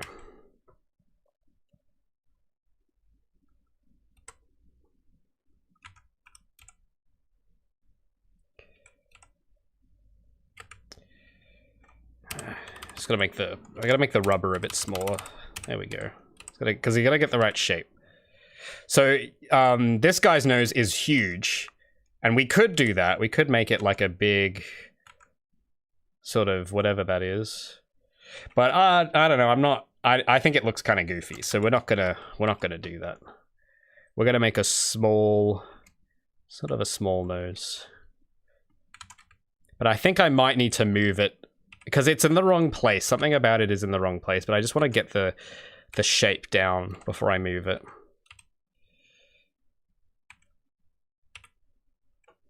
Yeah, it's asymmetrical. It was too long on one side. There we go. Okay, now I need to like move it up. It looks like it's coming too far down. Yeah, that looks right. And then his eye will go there.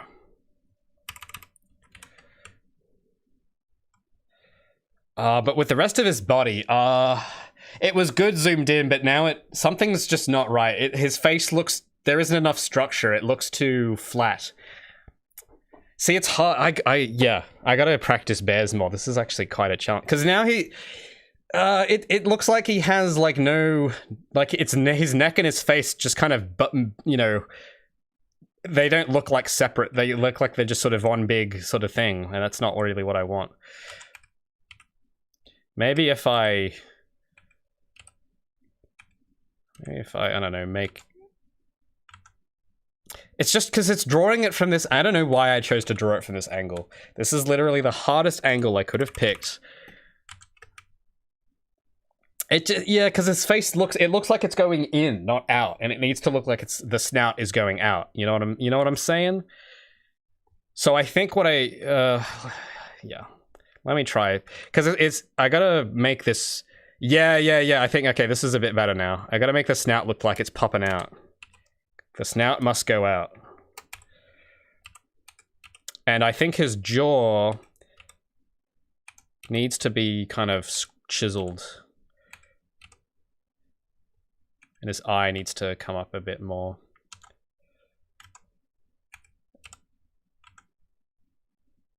Yeah, that's more like it.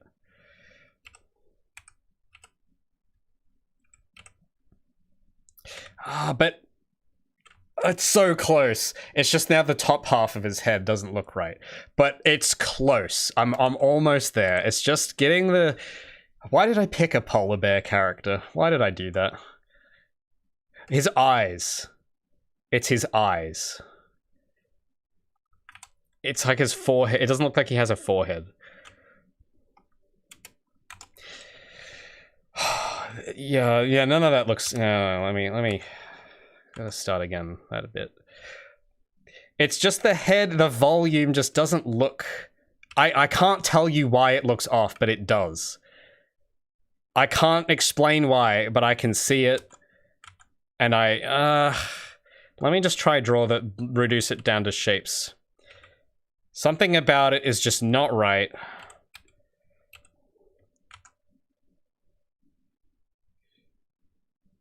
Maybe it's where his head is. Maybe I do need to bring it forward. It could just be resting on his neck wrong. You know what? I'm just gonna start drawing his head over here, away from the neck, and then I'll see how that looks. Because it's just I can't explain why, but it doesn't look. All of this looks like this whole bit looks wrong, and I can't explain why. It looks. It doesn't look like a 3D shape. It looks flat. And it's, yeah, let me try again. I can get this right. So I think the shape I'm going for, I think I have a better idea on the shape I need to draw. It has to be like a trapezoid, if that's what it's called. And then his neck has to kind of... And then his snout.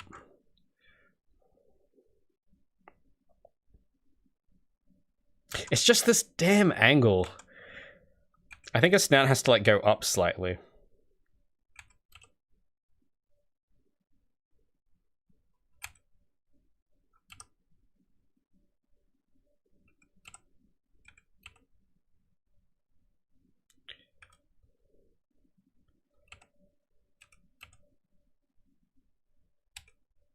Okay, this is a little better.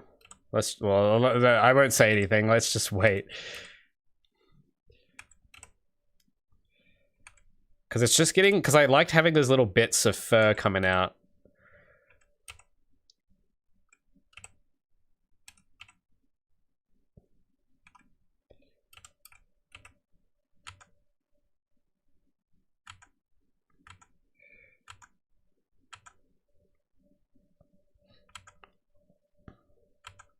His little eyebrows.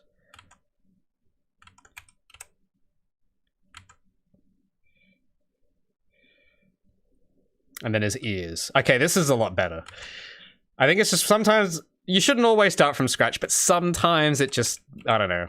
I don't know why, but sometimes it just works. Now I'm gonna try... I'm doing the ears different now. I'm gonna... Instead of making them square, I'm gonna make them like round.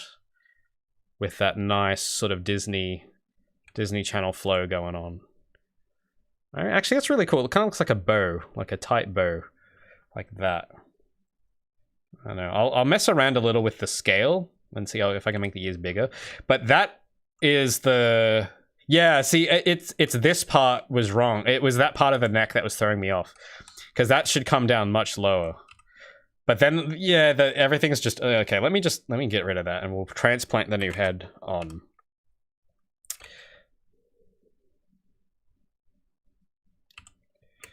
But while it's... I'm going to touch up a few things first. Let's get rid of some of these lines. Actually, I'll keep some of the guides in there. Just so I know for in future, like, what guides to draw.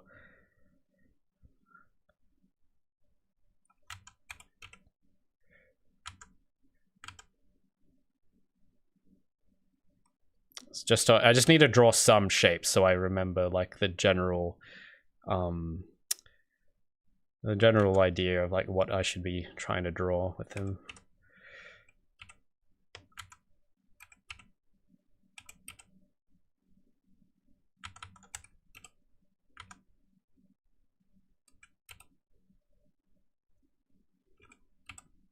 Seeing if because he had a little tuft of hair on the other image, and I'm not sure if I should keep that or not.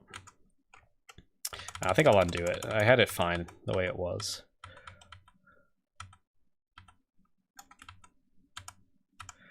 Because I was trying to think, should I try and make the head more square, like more rectangular?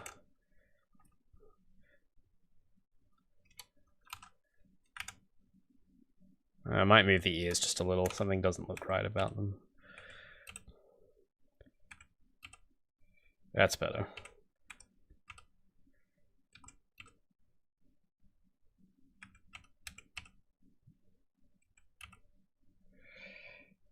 Almost. Hold on. I let me just try draw the ear again there. It's got to come out a certain way. Yeah, it's better. I'll make it a little larger. Yeah. Cool.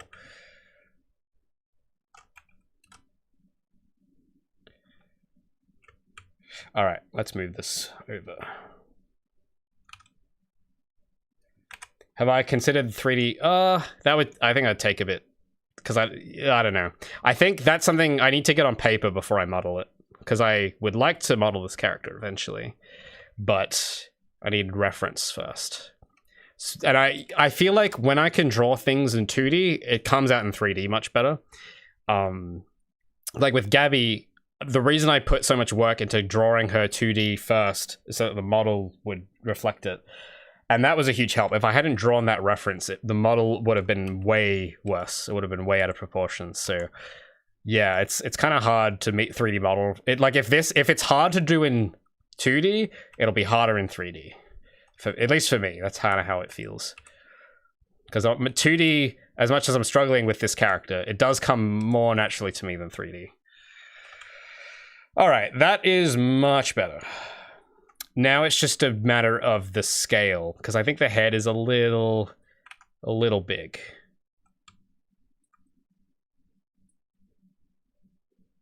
Just got to figure out where it should go, because then I got this new neck fat going on, and it's like, how do I want that to? Yeah, that's actually kind of like that.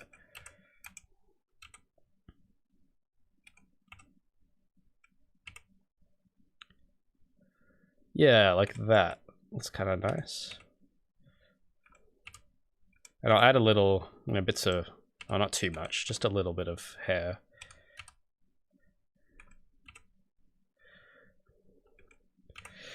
All right, I think, I don't know, is his, maybe it is a little too big. I think his head is fine, it's just the neck. I think I just need to shrink all of that a little with the neck. Yeah, there we go, that's a bit better. Maybe just a little. Just the head needs to be a slightly bigger.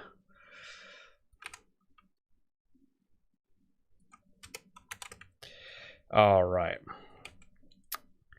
And I gotta connect it better with the shoulder.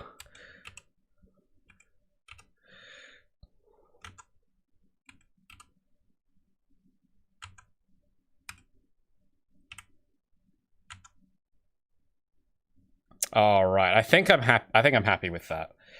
So now he needs a costume. So we're gonna keep this layer on in the background, and I'm gonna split this head off into its own layer because I don't need that bit turned on. But I've drawn them all on the one layer.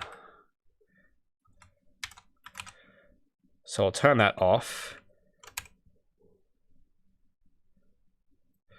I'll just get rid of the extra lines. Oh.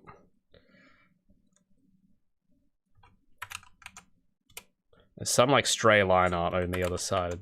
There we go. Cool. All right. We have his shape, which I really like. Yeah, it looks, he's like, now that I've tried the thing with the neck, I think his posture just feels more natural now. Whereas old one, I don't know, something about it didn't, I don't know what it was, but there was something not right about it. Now this looks like he has actual like shoulders, like here, whereas the other one, I don't know, it's kind of, it feels less like it's got volume, I guess. Anyway, let's get some nice, so we'll do another sketch layer for the costume, and I'm just gonna try some ideas out. So this is the cool bit that I wanted to get to. So for his costume, he's gonna have like very industrial, like mechanical type sort of clothing.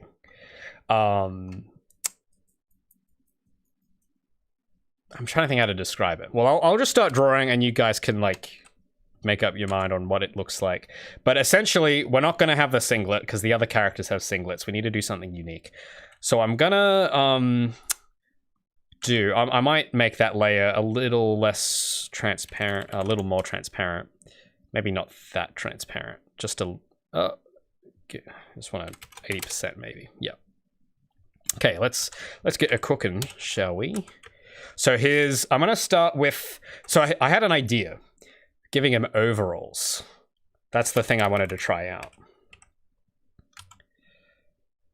And I don't know how far up they should come, but I wanted him to have these big, like, straps, because I thought that would look cool. But we'll see how well that, I'm just gonna draw these big lines just to try it out. We're just messing around, we're just having some fun, seeing what works. I might not draw, I might draw less thick lines. You know, just trying stuff out, just vibing, you know what I mean? So he's gonna have these big, like Mario over, given just Mario's costume. We could do that, maybe. I don't know how these will connect, maybe, because they usually got like buttoned on or strapped on. I don't know how these will go. We'll leave these empty for now on how they're gonna connect to the main bit. I don't know if he'll have buttons or something, or clamps. I don't know what he's gonna have there.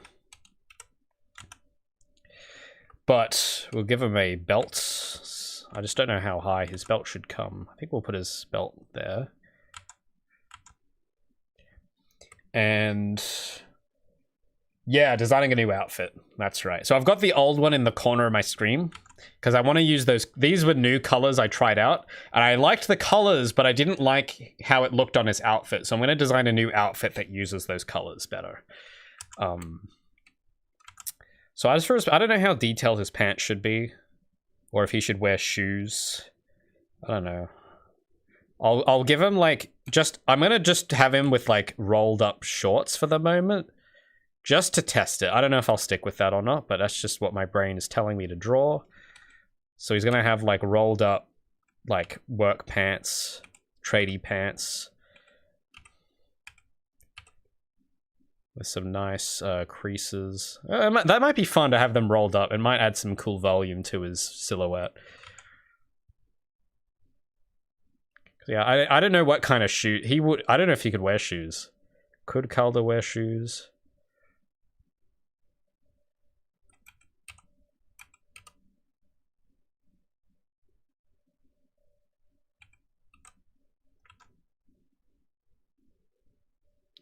Try that out. That looks kind of cool.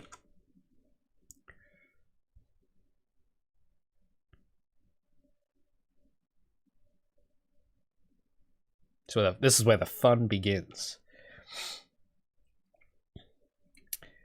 Yeah. So that's, I don't know. I know basic values. I haven't really done. I just kind of do what colors feel like the right colors usually, but we can mess around with that if we get time.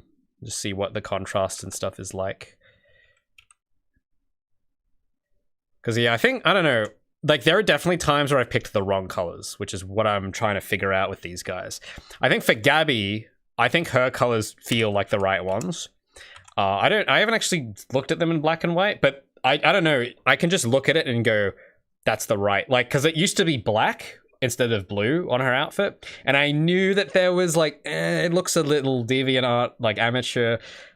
And I couldn't put my finger on what it was, but then when I changed the color to blue, it's like, oh, okay, this pops a lot more now. She looks, and I added more saturation to her hair because it was really pale before.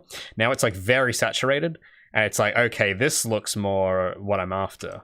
And I can't really explain it. I don't know how to explain it. I just kind of feel that, okay, my gut is telling me that these colors were better than the old colors. Now, if I had gone to art school, I'd be able to articulate why, but I didn't, so I just kind of do what feels right. The thing is, I think I have a good grasp on what colors not to do. And I can tell you, if someone gives me a color palette, I could tell you why I won't. Like, if I don't like it, I could tell you why. But I couldn't tell you why I liked a good one, I think. Like, if you showed me some characters, there was some character I was looking at from some indie game, and the character had, like, 3 shades, like, there was just too many colors. Like, this character had, like, hair that was, like, purpley red. And then her outfit was a different purple. And then her, like, she had, like, shorts that were another shade of purple. And then she had, like, green and, like, orange stripes. And I'm just like, this is, I don't know, this is just too much. There's too much going on. Like, I just, it just doesn't look serious to me, you know? Like, it looked like, I can tell when something kind of looks like, okay, this is, you know, it looks like indie or something. Like, yeah, I don't know what it is, but I could tell it was like, hey, this is too many colors, too many shades of purple. Just pick one purple and then some secondary color and then maybe a third color and then just, you know, just see what you can do with it. Like, that's sort of how I think. As for the brightness values and stuff, I don't really know. That's something I should probably like look into more. But when it comes to like the hues, you know, I don't know. That's kind of why I've been sort of struggling with Calder and Felix, because I can come up with good palettes, I think, like palettes I like by themselves. But when I put them all together in it like in the same shot, it's like, okay, there's a bit too much overlap. I need to make the colors more distinct. And then I just try stuff out. It's just kind of like trial by error. That's sort of how I go. It's like, okay, let's try this palette. Okay, how do I like the feel of this one? And then I'll just sort of go through stuff until I find something that sticks.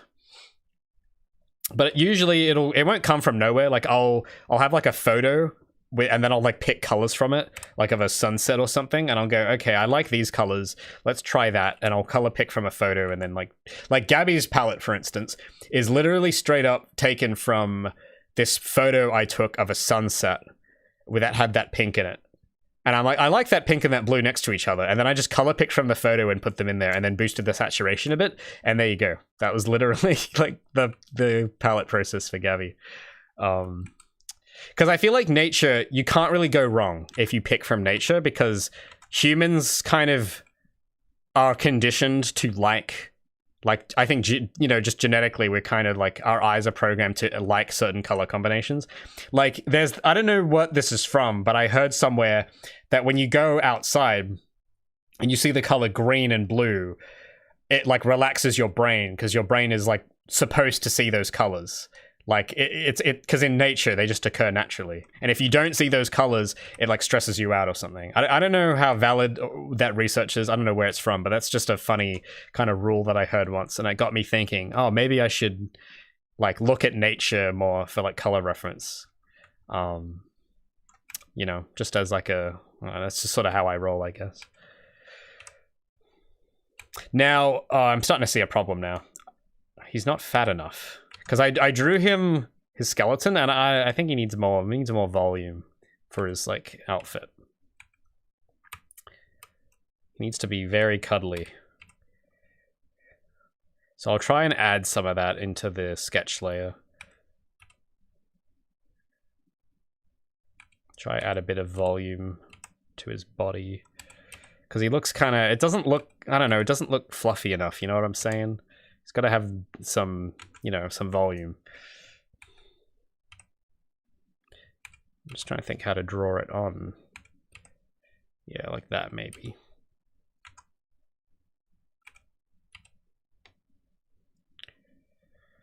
Now, he's going to have a shirt underneath. I don't know what kind of shirt. Maybe a collar. I don't know if will the collar work. I don't know. Maybe not. I'll try it, because now his neck's really big, and it's going to be really hard to give him a shirt now. But we'll try something.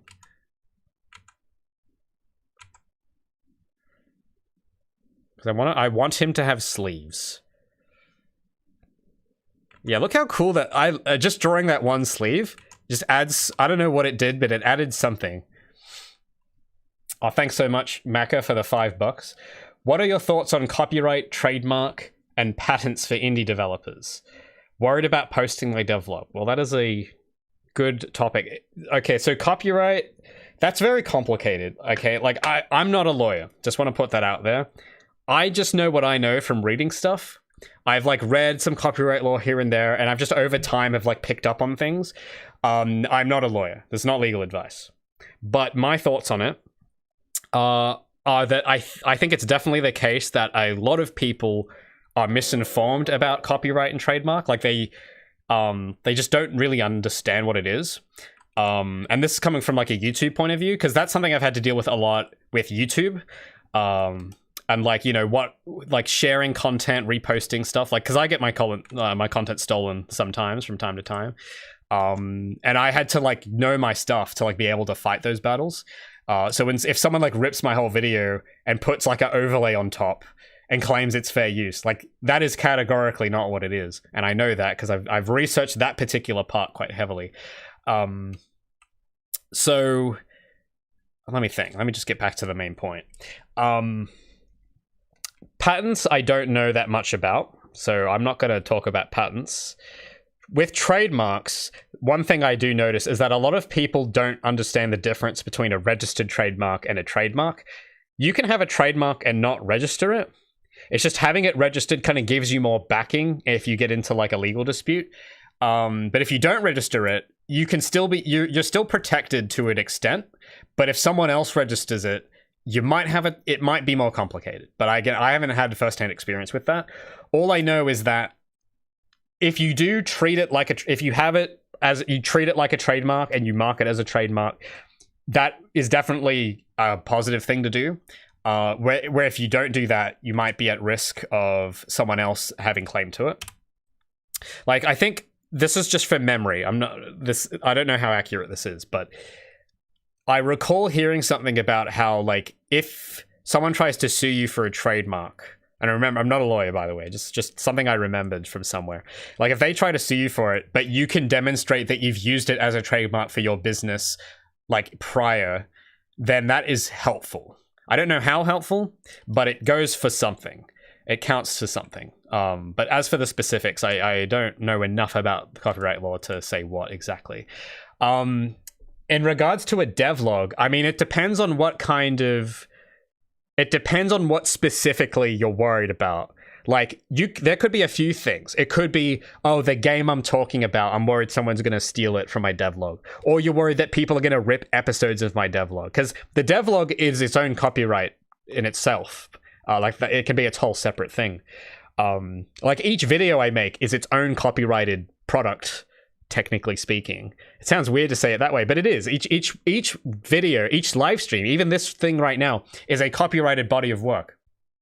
Which is, for those who don't know, copyright is automatic, I think. In the what is it called? The Millennium Copyright Act. I think that's what the name of it is. And it's usually the case, in most Western countries at least, that copyright is you don't have to like register your copyright. Although I have heard that can be helpful. But I don't think you have to register it with copyright. That's just not trademarks and stuff, just copyright. That is definitely like automatic most of the time in most Western countries. As for the rest of everywhere else, not too sure because I haven't really been. But if you're worried about, like, I don't know, it depends on what you're worried about. If it's the game, I don't know. It it's tough because it really depends on the game, I guess. And when you say that you're worried about posting a devlog, I'm just trying to get down to what you're actually worried about, because that's a huge thing. Like, there's a lot in there. I'm trying to just figure out what it is you're after, because if it's the videos themselves, that's just, I mean, every YouTuber or online whatever, like, they're gonna have that. Every video you make, people there was this whole argument as well. This is sort of related, but kind of different when it comes to like React channels and stuff, because that has lots of copyright implications that a lot of people are very ignorant on. Like, people will literally argue that you can like put up a video on a live stream and then just like leave and go get pizza or something and say that that's fair use when it absolutely isn't. Stuff like, there's like that whole stuff. Which is that is a whole kind of other part of copyright, and I don't know if that's what you're worried about, because that's something that I kind of thought about. Like, what if I upload a devlog and then everyone like milks it as React content or whatever? No one's done that though, thankfully. But that's a risk. That's a risk that comes up. Oh, you're worried about like logos and branding. Okay, well, as I said, now again, I'm not a lawyer, but my take on that is, and you'll want to consult a lawyer with this type of stuff. So don't just take my opinion as like, oh, this is just Ray's opinion. This might not be how it actually is. But the way I've been operating is like, if you, because yeah, registration is expensive. That's something I'm actually trying to kind of sort out myself at the moment. That's something that the Screen Australia funding would have helped with, actually. That was one thing we had budgeted for, was to register everything, because it just kind of helps. It's not, I don't think you have to, because a lot of people don't, I've noticed. Like, if you just observe, like you go to like your GameStop or something, whatever shop you've got in America or whatever you are in the world, you pick up a game box, you look at it, and you read the back where all the copyright stuff is, you'll notice that a lot of the time, it'll say that so-and-so is a trademark of this company. But sometimes they will say it's a registered trademark, but they don't always say that. So even the big companies, like Ratchet and Clank, for instance, I don't know if this is still the case, but back when I was playing those games, you look at the box and you look at like the logo, because there's two different types of trademarks, and this is what this guy's asking about. But there's the registered trademark, which has the actually, I can notepad this real quick. There's two types. There's the registered and the not registered. I don't know, that's tiny. Sorry, that font is so small. So there's the two types.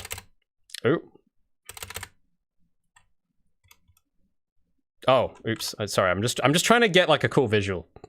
There's the two types. So excuse me. So the R, that's when you register it, and a TM is when you don't. So what I've noticed is the majority of games that I have on my shelf have this symbol on them. Very few of them have this one. Usually it's only like the big, like maybe not even like the game, but just the company will have that. Like Sonic, for example. Sonic has this on their game logos. Like Sonic Forces, it'll have this on it. Whereas Sega will have that on the Sega logo. Now, it could be the case, because you've got to remember that to register a trademark in one country is expensive, but to register it in multiple countries is even more. Like, you can't just register it in one country. Like, if you want to have like protections everywhere, you have to register it like everywhere. Now, I don't know how, like, if everyone bothers with that stuff or not. I've just observed that, just from my own observations, I've noticed that like Sonic or Ratchet and Clank or something, they'll have like this on their game logo. And they'll say on the bottom of the box that it's like, you know, Ratchet and Clank is a trademark of Sony Computer Entertainment or whatever. So what that tells me is that it's not a registered trademark, because they aren't saying registered. They're just saying it's a trademark.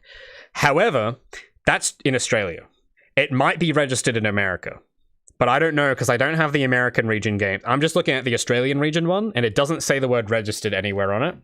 So the conclusion I draw from that is that it isn't registered. But it might actually be registered, for all we know. Maybe what happened was, at the time that they printed the box art, maybe it wasn't registered, and then later on they decided to register it. All I know is that if you use that, it's kind of safer if you're not sure about whether you're going to register it. Even if you do, you can still use this, as far as I know, and it'll still, you know, because if it's there registered, it doesn't really matter which one of these you use. But if you use this one and it isn't registered, then that's kind of a no-no. You don't do that because you're lying.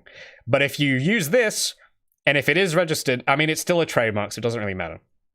But that's just something just from my observations. I haven't actually studied how any of that works.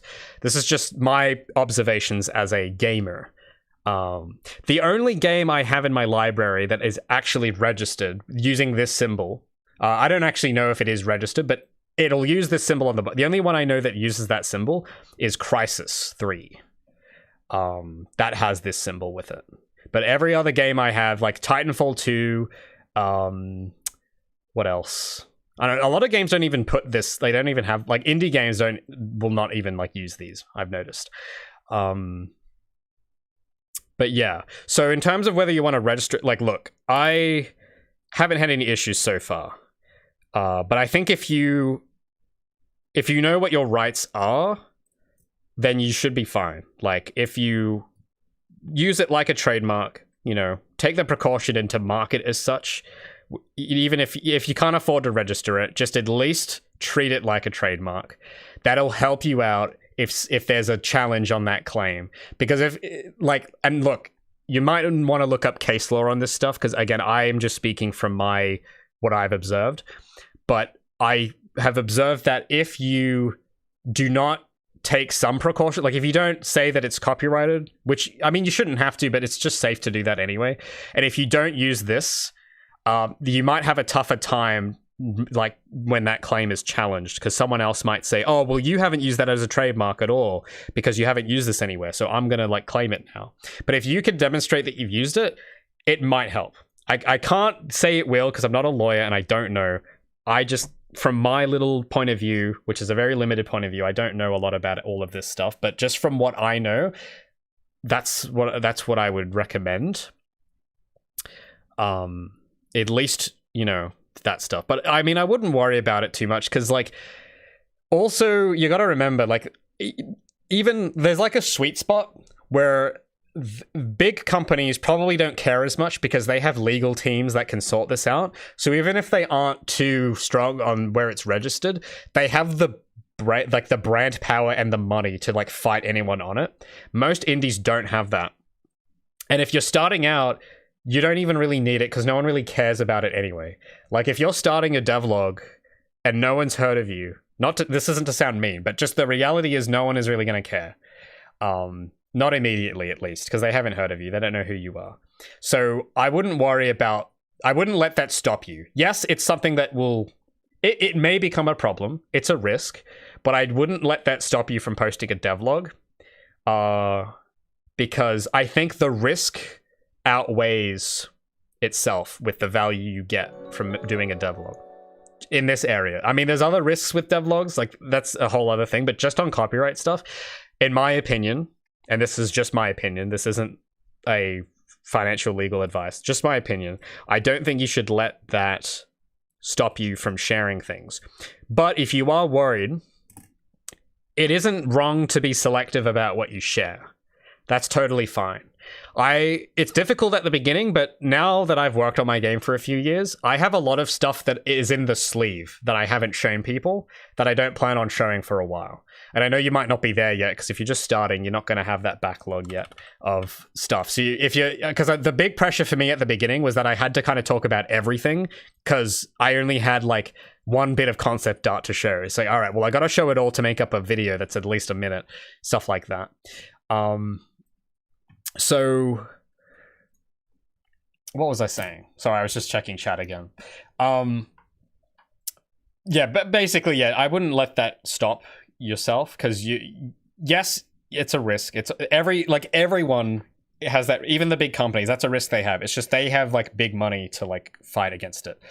But I think it is worth like kind of contending with that.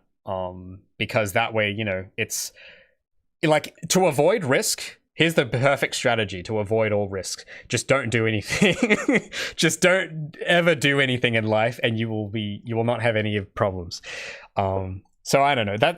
That's just from my experience and my opinion. It's not a professionally educated opinion. I haven't gone to law school. I haven't gone to college. Like I don't like, I'm just speaking from like my personal sort of thing with it. I've only had a few issues in the past with this stuff, but it's mostly been YouTube. Like it hasn't even been about the game. It's just been like people ripping my videos and re-uploading them. That's kind of it. And I've been quite lucky, I think. But I think if you think it's important, then yeah, register it. Try and like save up some money and do that. But if you act like it's, you know, how you should, if you treat it like a trademark, that will definitely help if you can't afford to register it, because that does count for something. Now you said something else too about patents and yeah, because just to be clear, like trademarking and copywriting and intellectual property and patents are all different things. You didn't mention intellectual property, but that's kind of a whole, that kind of includes, that's like the umbrella for trademarks and copyright and stuff. So I just wanted to point that out. I know you didn't ask about IP though, but that's kind of like all grouped under IP is like a trademark or a thing that can be copyrighted or a thing that can be patented and stuff. Project Feline, is that a code name? It was, but I think that's just kind of become the name now. It feels kind of too late to change it, and I think I kind of like it. It's grown on me. And a lot of I've asked people in the past, like, should I pick a different name? And literally everyone says they like the name. So I'm like, all right, well, I'll just keep that then. And yeah, so at least for me, the reason I feel very confident using my logo is because I think it's kind of, that's what the game name's probably going to be. Most people know it as that name, so it would kind of be a stupid idea to change it. Because that's going to be a PR nightmare to have to go back and say, oh guys, so this new thing that has a new name, no, that's Project Feline. It's just been renamed. Like that's dangerous. When you're as far in as I am, you don't really want to be doing that. And I'm not great at naming stuff, so I'm just, if I try and come up with another name, it's probably going to be worse. So I'm just going to stick with Project Feline. But when it comes to,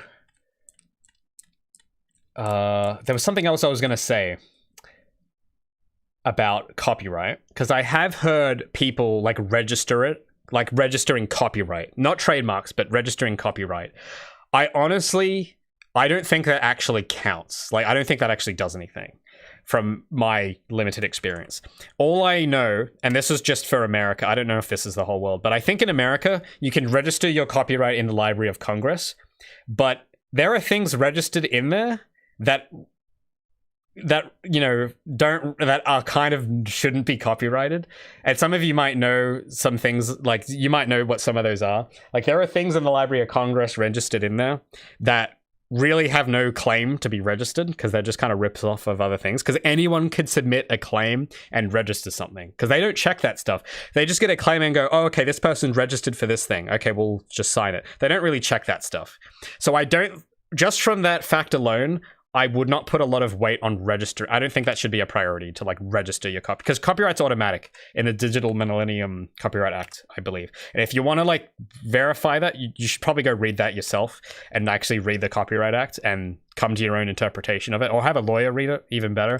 This is just my interpretation of the snippets I've read from it. So and remember, as you've seen in some of my videos, like legal contracts, you kind of need to know the whole context to really get the document. So I'm by no means an expert on the Copyright Act.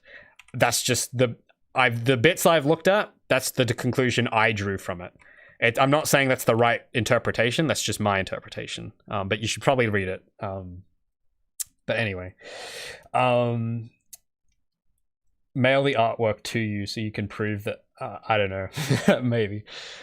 Thanks for sending a donation every message though, appreciate it. For the 5 + 5 + 2 is $12. Thanks so much for that. I hope that was helpful. And look, I'm not a lawyer. I might not know what I'm talking about, but that's just my view on it. So take what you will from it. Maybe ask a few other people as well. Maybe ask a lawyer that actually knows what they're talking about too, because I'm not going to pretend that I know this stuff. I don't. This is just from what I know. But I hope that was helpful. Yeah. So that whole thing, that was kind of stressful for me at the time, because I wasn't really used to that kind of attention, and also I didn't really have any intentions to like do modding and stuff or VR chat and stuff. But here's the thing though, and this is something I'll stand behind, because at the time with that whole models fiasco, because a lot of people were asking to like rip the model or to download it for free because they wanted to use it as their VR chat avatar or something. And look, I don't get VR chat. I don't really get that stuff. So I wasn't really comfortable with the idea of people using like my model in a game I hadn't heard of, because I don't know what goes on there. Like I have no clue. So the thing is though, is that you have a say in what people can use your stuff for. Like a lot of people tried to bully me out of it and say, oh, well, that's other developers let me do. And it's like, yeah, well, good for them. If the other developer wants to let you use the character, that's totally fine. But I was always behind the position that should be up to the creator to decide how their work is used by people, if at all. Because that's also, by the way, you guys don't actually get that right by default. That's something I have to allow. That's legally how that works. I'm not saying that that's the easiest way, because it does make things very complicated. Like fan art, for instance. That is technically copyright infringement. Did you know? Isn't that crazy? It is technically copyright infringement, but that's something I've decided to allow because for me the benefit outweighs the risk. And I decided that very carefully. But what I didn't like was people making that decision for me and saying, I like this character and I'm going to use it and I'm not going to ask if the developer is actually okay with it. That's what I don't like, because while I get that people like my work, you know, they appreciate it, they want to express themselves creatively with it and like draw my, like that's fine. And that's with the fan art stuff. This is okay because I said it was, and I've allowed that. If I didn't though, then that would be a different thing. If I didn't want people doing that, I'm fully within my right legally to not let people do that, because it is my work. Like that's legally, I'm not saying that, you know, it's the right vibe or whatever, or that's what is, you know, easiest. That's just how the law is, at least in that area. So when it came to the model stuff, because I had invested a lot of time in that model, like a lot of time, and I wasn't really down with the idea of like, I don't know, I at the time I just didn't really like people wanting to like use it for stuff, because you know, it's a character that I care about a lot, and I like to be kind of careful on where my work is being used. And that, like, that's kind of why copyright exists, so that artists get a say on that stuff with their own things. And I know that to most people, that sounds weird, because I get it. Like, most people who aren't artists will just think it's more fair to just let everyone go haywire or whatever. And I get that. But when you've actually made something, when you go through the experience of making something, your perspective's going to change and you're going to start to feel differently about that. So, you know, the one thing I think, you know, it's complicated, that stuff. You know, would I have made that same decision with the experience I have now? I'm not sure. But what I do know is that I'm glad that I didn't let myself get bullied into releasing that model. Because I was getting messages like constantly from people like threatening to like, oh, I'm just going to rip it from the game. And yeah, if you won't give it to me, I'll just take it. And it's like, yeah, see, you could, but I could then sue you for that. And not that I mean, yeah, that's going to take a while. That'd take a lot of time, but technically I would be in my right to. But I was glad that I kind of stuck to my guns there, because, you know, I think people should, it's not that they should be protective. That's not really what I'm saying. What I'm saying is it's not that everyone should be like guarded around their stuff. It's just you should be able to decide that, not the people. That's it. If you decide you want to be open with it, then that's your right, and that's fine. And if you decide you want to be closed about it, that's fine too. My point with that whole thing was that that's up to the artist to decide. You know, you like to bully the artist into like making a choice and letting people like I'm not about that. Like, whether it's being shared or not isn't the point. It's just whether it's the choice and the intention of the artist. That's kind of that's where I was coming from. So that's something I value, is like the intent of the artist. What do they want their work that they're legally reserved the right to be used for? As long as those rights are respected, then I don't care what they do. Like if the artist decides that, you know, you can use my work in commercial, like if they decide they want to do that, then that's fine, because they're deciding that, not the audience. The artist is making that choice. And that's what because that's what the law is designed to do. Whether it does that effectively or not is a debate for another time, but that's the intention of it. And again, these are very old laws. Like a lot of them aren't updated to kind of meet to fit with the internet. I think Tom Scott has a good video on that. I can't remember the title, but it was about copyright. So you might want to look that up, because he had some interesting things to say about it. Of like what should copyright be like. He had this suggestion of like, maybe we should change copyright to work this way instead. And I thought I agreed with a lot of what he said on that one. But anyway. It's a big topic, copyright, and I'm glad. That's a very good question. Unfortunately, though, yeah, I'm not an expert. This is just my personal experience with it, but I hope it was helpful. Yeah. Why does he look like the Heavy from? Does he? I don't know. What does the Heavy from TF2 look like? Is he the guy with the gun?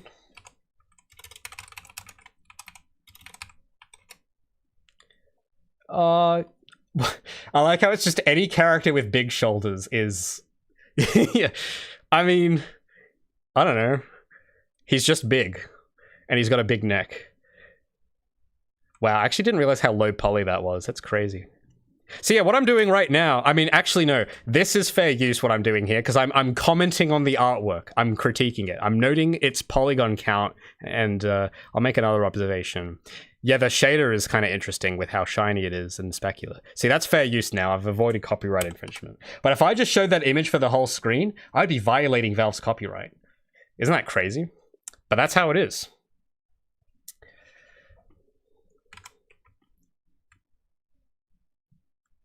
Yeah, that's the video. The YouTube, it was called "YouTube's Copyright System Isn't Broken, the Law Is." Yeah, I'd give that a watch. Now, Tom Scott isn't a lawyer either, by the way, but it's an interesting perspective. He kind of has a thing of what he would prefer it would work like from the perspective of an everyman, which I thought it's interesting. But if you want to actually get into it, probably like, I don't know, consult an actual lawyer. They always know more all the time. Anyway, sorry, that was a bit of a copyright tangent. I just had a lot I think I could say about it is all. So I hope that comprehensive answer was of use. So let me just think. What do I want to do? Because I have I might lower, yeah, hold on. I might change how, because I don't like the way his clavicle. Is that a clavicle? I think that's a clavicle. I don't like it. I'm going to sharpen that a bit, and I'm going to bring he's got an undershirt on, which I will bring around, and then I'll make the overalls come down lower.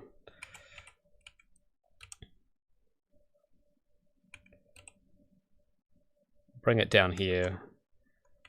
You know, nah, I think they need to come up a bit higher, actually.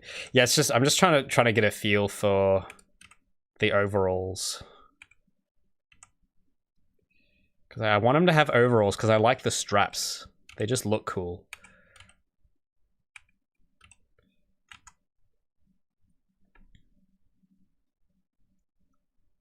Would he? I mean, I don't know. Maybe not. Maybe he wouldn't. I don't know. I just want to draw it there so I know where it is, and I might rub it out later.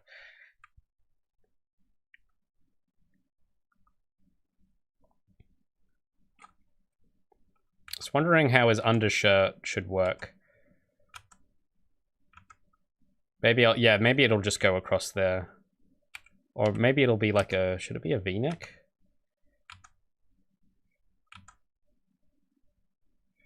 No, I think it'll just, yeah. Hold on, let me get his undershirt, the line. Because there's another thing I want to try as well. So that's, see that, it's close, but it looks like his head is like being stuffed into the shirt, which I don't like. It looks like it's popping out. It doesn't look like it's flowing together that well. So I need to make that looser. Yeah, so I'll make it looser and then have the overall kind of cover.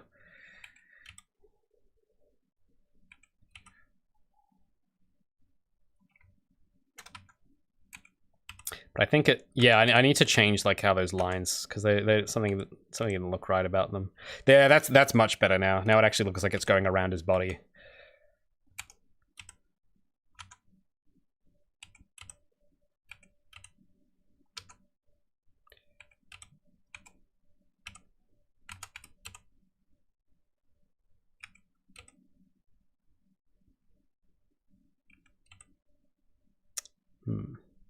What does he do for it? What is his day job? He is a mechanic. He does hardware. He's a maker of things. He's a tinkerer. That's what he does. He fixes things. And yeah. He, I need to, I don't know, if I might design tools for him if I get time. But he's a handyman. He knows his way around a hammer. You know what I mean? Just don't know if that, I guess, it's just something about this side is kind of off. I think I might move that a bit closer.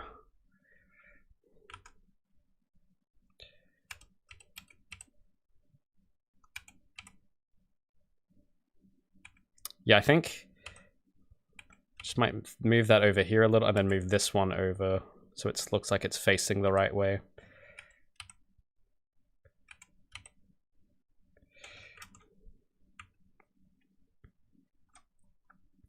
And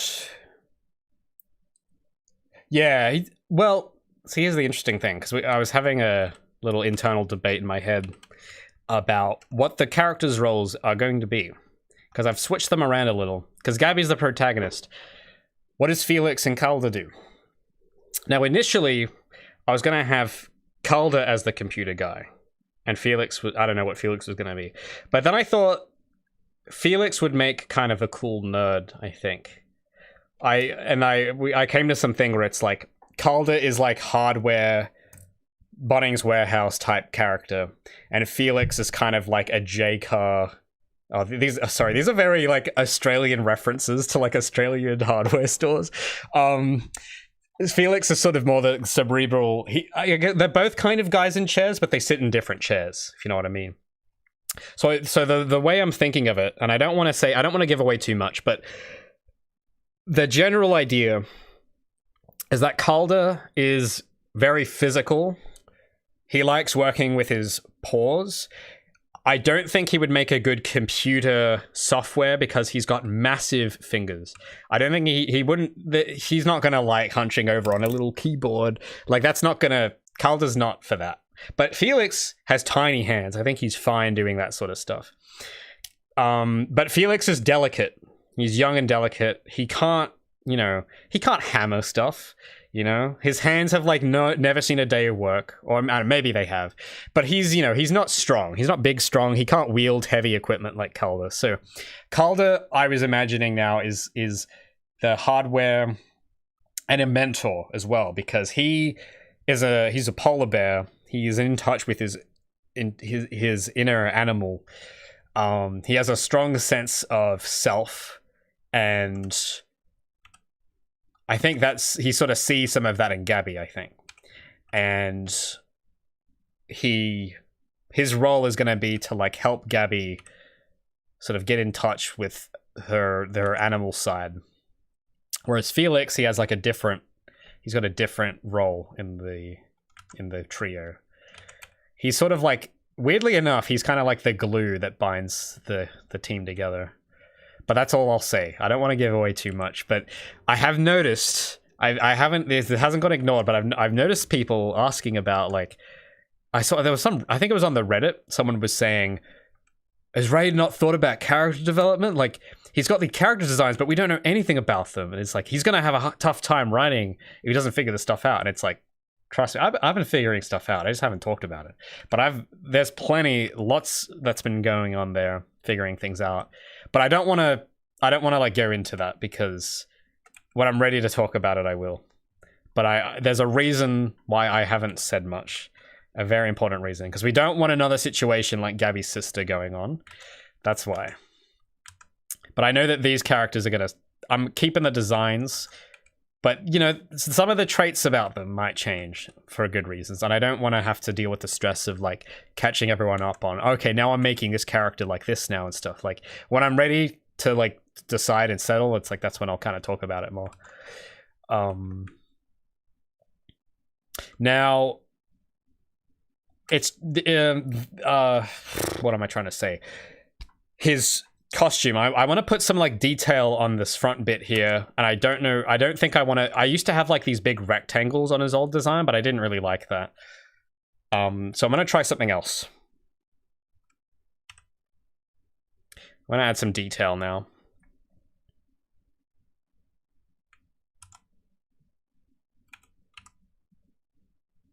Add some buckles, maybe. Shrink the brush a little.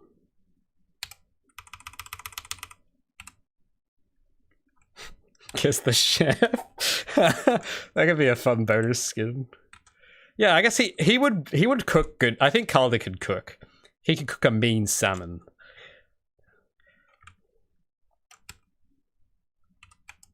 Yeah, I don't imagine Felix being able to cook that well. He'd like find microwave foods and just like try cooking those and mess it up.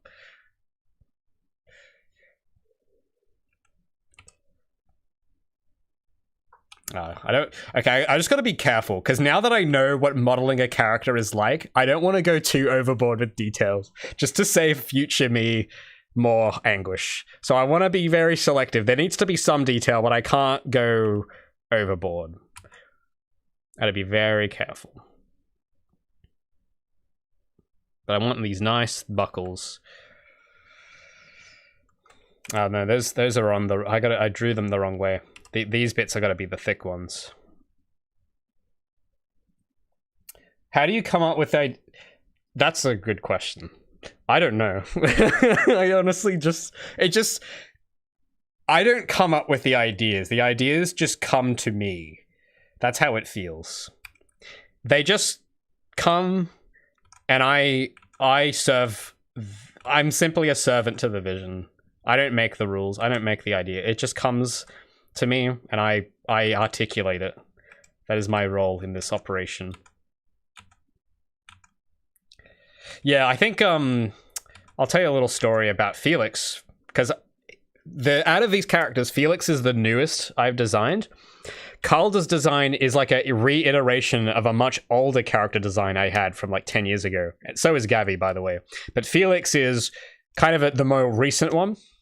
And he was fun because literally this was like maybe a year or two ago. I sat down and I thought, Gabby needs a sidekick type character, and it needs to have a certain feel to him.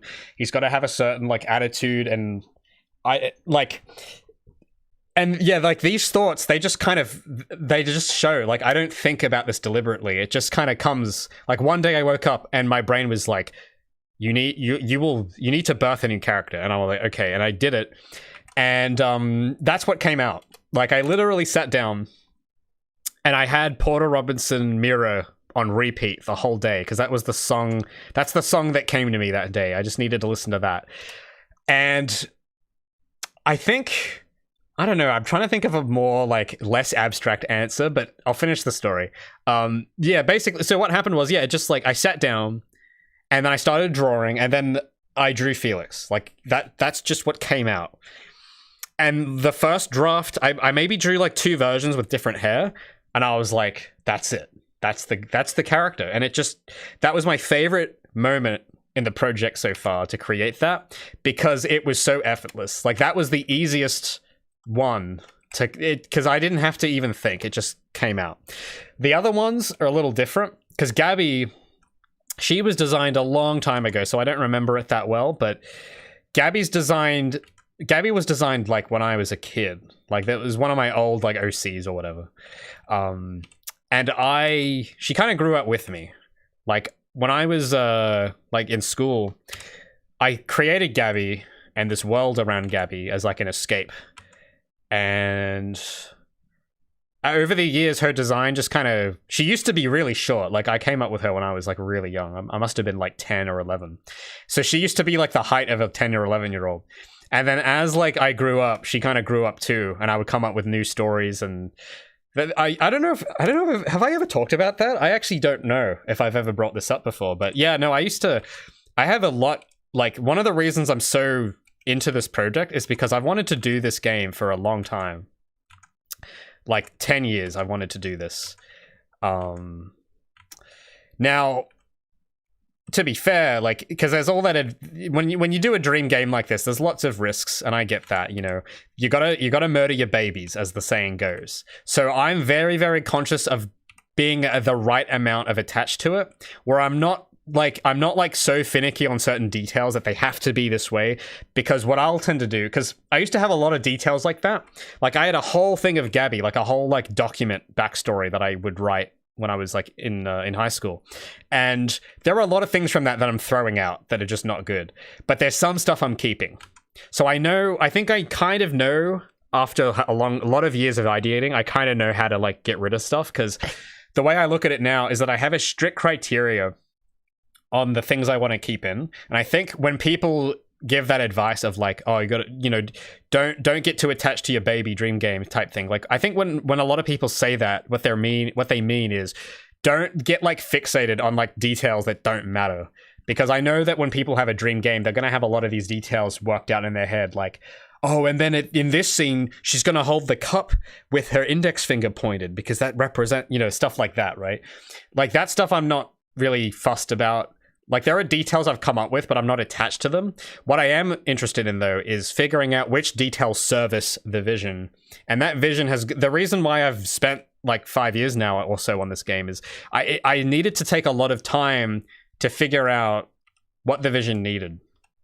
like what to get rid of, what to ignore, and what to focus on. And that took a lot of time. And I want to talk about that more in a devlog someday. But the basic sort of gist of it is I kind of, like a lot of my ideas from like Calder and Gabby are from ideas I had when I was like 10, 11, 12, because I think I had my best ideas at that age.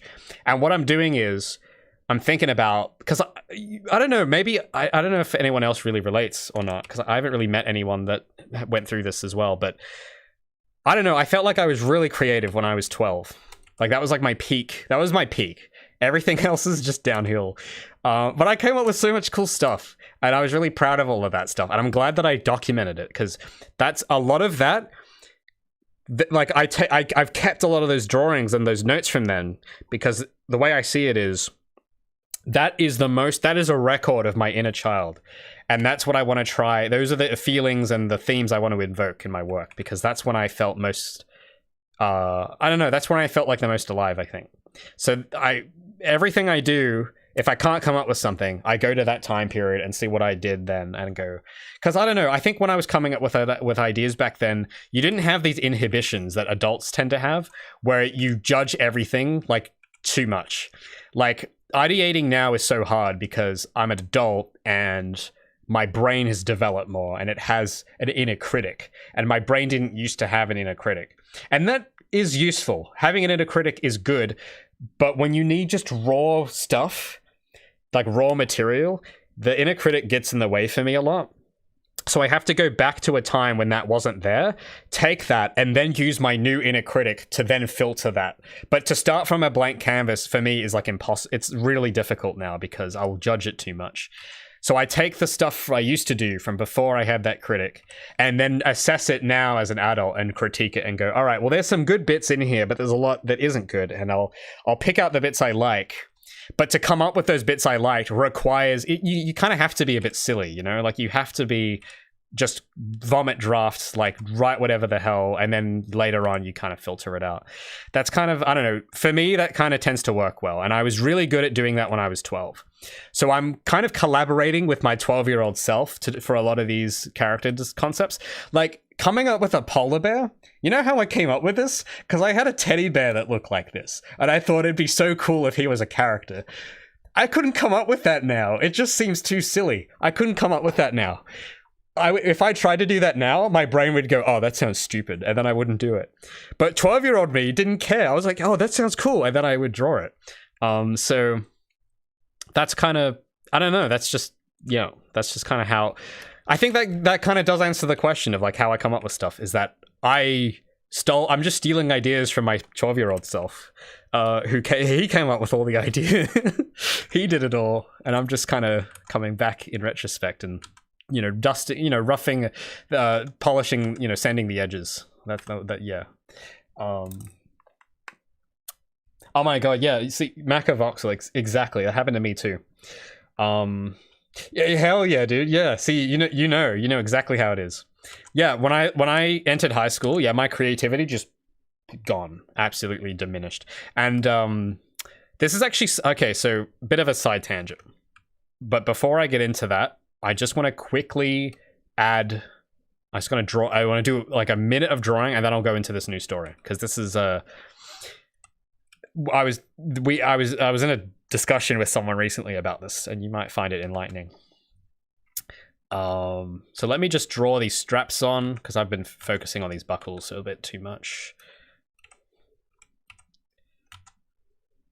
So yeah, I was thinking he has like these straps on his little you know, on his costume. I don't know if I'll make those the same or different later. I don't know. I'm not too fussed about the shape. About these, they need to be a different shape. Oh no, they're the proportions. That's it. They need to be thinner. They're too thick. They need to be like like that. That's what they need to be. All right. So I'll go into this story. So when I was 11, and that's I'm gonna keep going back to this age, because 11 was the peak age. That was the absolute peak of my creative career. When I was 11, I went. This was like one of the rare occasions where I actually went to a drawing class.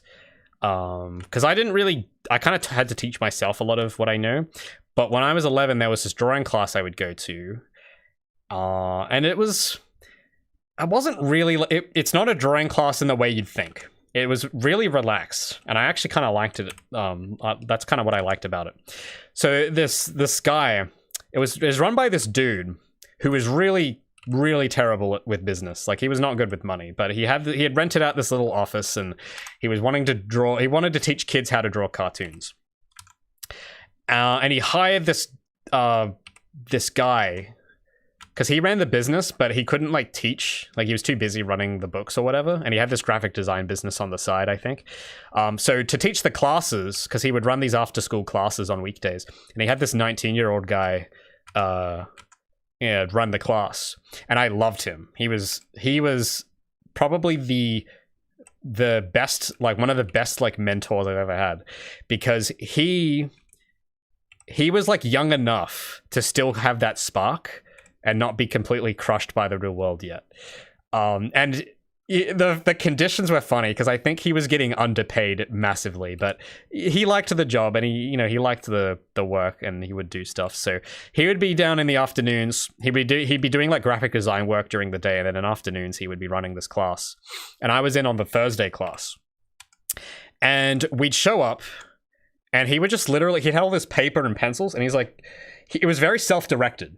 He didn't have a curriculum. He didn't have like a plan. He was just like, if you want to draw, like, I don't know, just like draw whatever you want, and I'll like help you. And I'm like, cool. Because I knew exactly what I wanted to draw. The other kids kind of had an idea too, like our class was a very special class because all of us really liked drawing.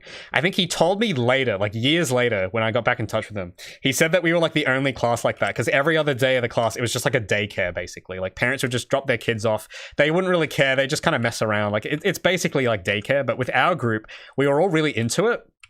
So what he did, he would, sit us down and just let us draw what we wanted and give us tips. And, he kind of let us lead where we wanted to go. And I really like that. And I know not everyone is a big fan of that stuff, but one of the reasons I feel like I didn't fit in school that well is because I'm very self-directed and I know what I want. So I didn't like high school at all because I knew what I wanted to do and it wasn't algebra, So I kind of taught myself most of the time. But with this class, he embraced all of that. And he was like, yeah, if you want to learn how to draw anime, just, we'll go find some pictures online of like anime characters and we'll try and draw them. And I really loved that. It was really fun because it gave you the time. It slotted out time in your day to just practice. And the entire room was full of drawings. You weren't at home with like your family like distracting you and stuff. It was just a pure room of like drawing. And other people were there drawing too. So it was really encouraging. And that was like my highlight of my week for that whole year was getting to go to that class and just draw. Because the whole day I would want to draw, and I used to draw in class, but the teacher would always find my drawings and rip them up. And I was really annoyed by that. So I got to finally have this bit of respite in my week where I go to the drawing class. And because we were so into it, he actually started running, he decided we would all do this group project where... Because we all have these characters that we'd come up with.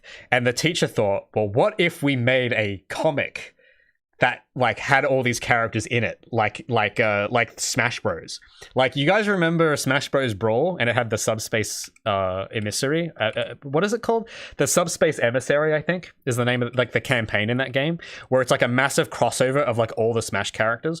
So we basically did that. But we had a comic and we used our own characters for it. And it was the most fun project I think I ever did because it was just so cool. Like, there was no planning or anything. Like, we just kind of started doing it. And then like the night after, he like wrote up a little document with some backstory, and that was literally all we did. He like let us steer it wherever the hell we wanted. We had the characters like battling each other with like handball matches and stuff. We had them fight like monsters. And the reason I'm bringing this up is because I think, honestly, a room of 10-year-olds is the most creative environment that ever exists. I don't think it gets more creative than that. Because during that stuff, we didn't have any inhibitions. And I think that's the thing that happens when you get older, is that you get inhibitions that hold you back a lot. And inhibitions are useful they have a place, but it isn't in this phase with ideating.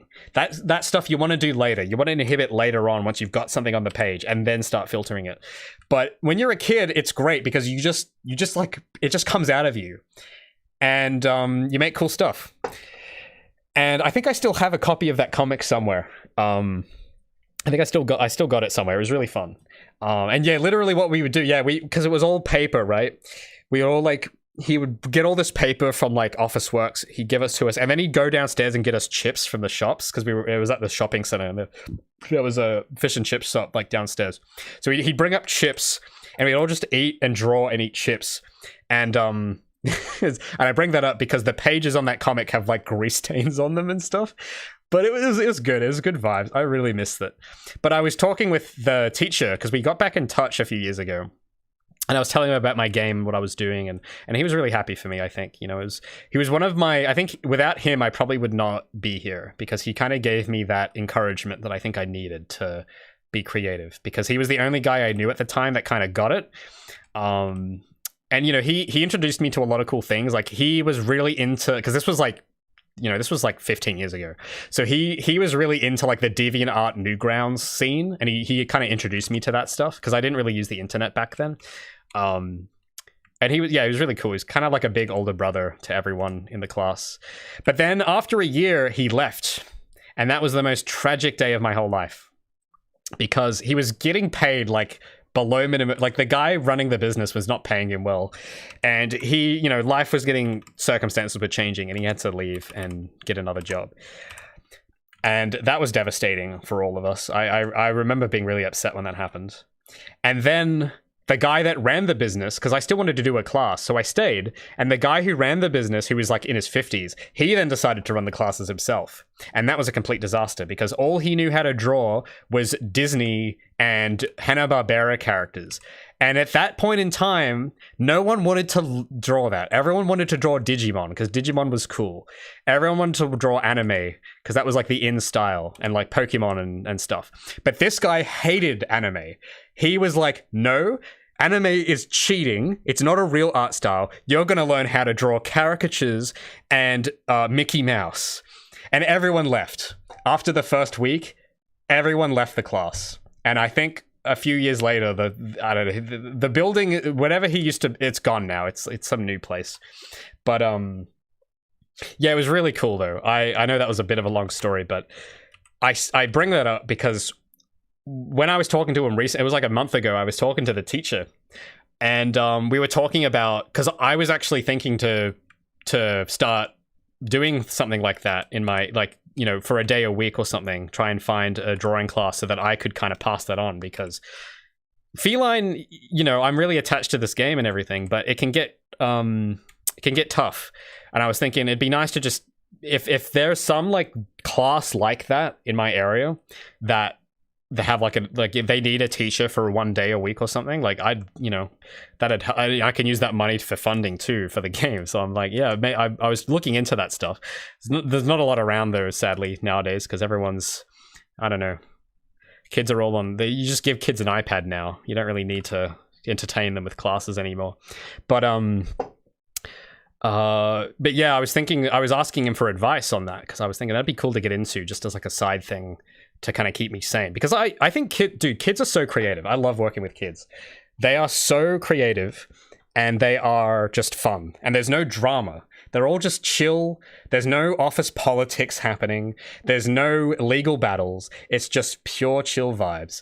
And I'm like, I would love to kind of get back in touch with my inner child and like pass that experience on to like the next generation, because that would be awesome. Because I've never seen a class run like that ever since. Because I went to some other class after I left that one. I went to some other one, and it was all, you know, it was good, but it was very different.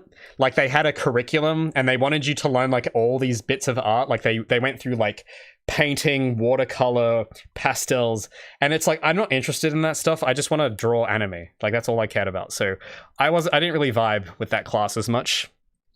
Because I'm really more of a self-directed, like I kind of know where I want to learn, and I felt like for them it was too rigid, which is fine for some people, but I didn't really like it. But anyway, I'm just thinking about Calder's belt. Should he have a belt? What does he look like without a belt? What does he look like without a belt? Oh, it's kind of cool, actually. Yeah, so let me just... I'm going to, like, have these stripes. Because I need to add a bit of embellishment to make it look futuristic. But yeah, I missed that class. That was so fun. But yeah, I keep circling around the point, but the reason I brought that up is because we were gonna... Because he has a YouTube channel as well. And we were gonna... He invited me to, at some point, do, like, a podcast with him to talk about how children can be so creative, because, you know, I think he understood that really well, and he's actually been wanting to get back into teaching as well.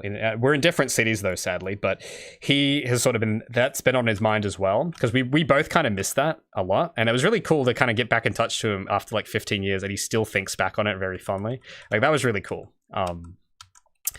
So, you know, that whole topic I've just been really fascinated with, because I think, yeah, like, kids are like the key, like that is like your peak creative life will be when you're like 10, I feel like. So you really want to milk that point of your life a lot and write down everything you can, because then when you're 20 or 30, you're going to thank yourself and you're going to be like, wow, I have all this material to start from now. And to go back to the original question, that is how I come up with characters. When I was a kid, I just came up with a bunch of stuff, and I'm just literally refining it now. That's literally it. But yeah. And you can steal the kids. No, that's mean. You don't do that. What you do, you get the kids, you sign a contract with the kids and tell them, look, I promise not to steal your ideas. No, you probably, I don't know, they might not do that. But no, because I you know, that was such an important thing for me, I think, when I was that age. So I would like to see that encouraged.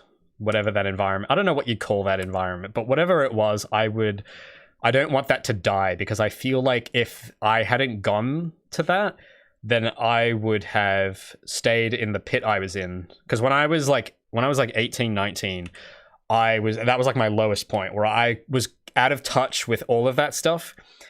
And I had gone to some game dev course that was a complete waste of time, and they gave me all of the wrong advice.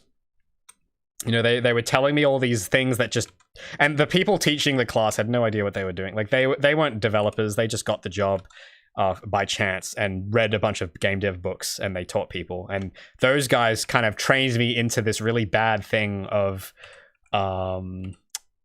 like, you know, like just looking at it in a very unnatural way, like a businessy way, which isn't bad. It's just...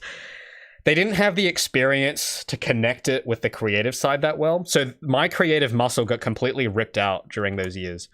And I was just focused on, oh, well, I need to make a game that's marketable and that fits a target niche and all of these like marketing terms. And, you know, now I get that stuff, but at the time, it just completely destroyed my drive.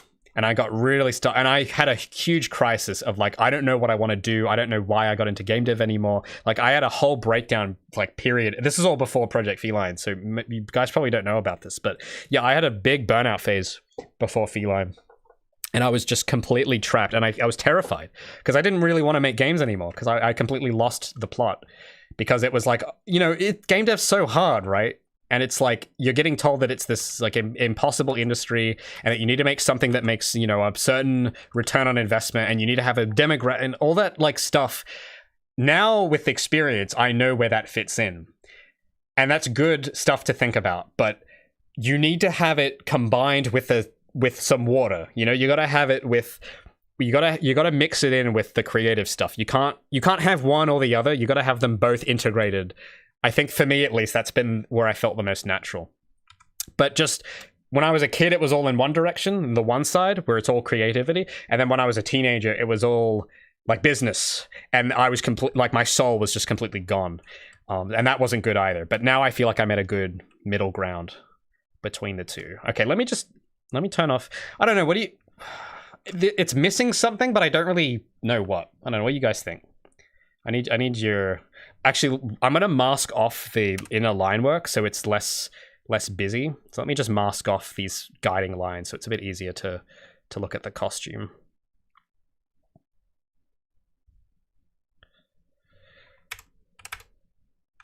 I don't know. What do we reckon? I feel like there's got to be something.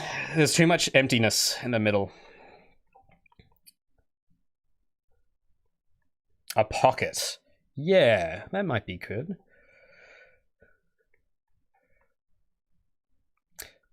Maka says, I had art teachers that would beat out anime influence from students without question. Yeah. I mean, to be fair, like, I get where that's coming from too, but there's a way to go about it, but whatever, I don't know.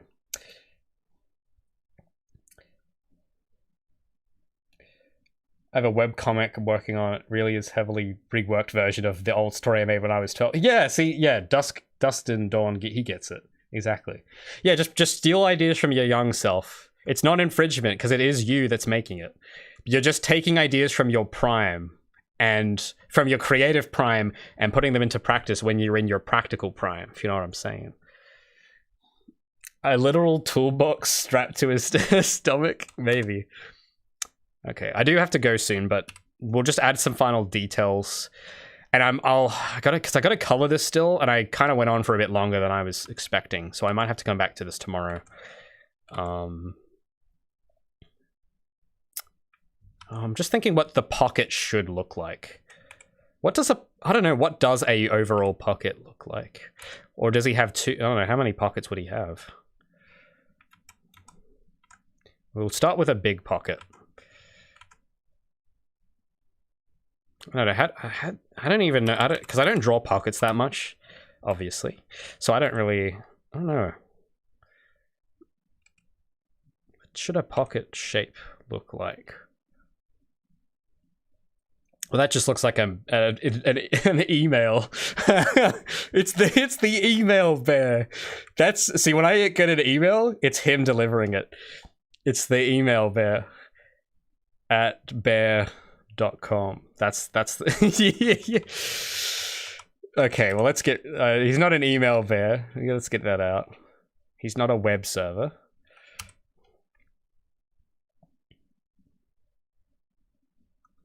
I don't know. I'll have to. A pocket. I like the idea of a pocket. I just don't know what shape the pocket should be. A kangaroo pouch. Oh yeah, like that.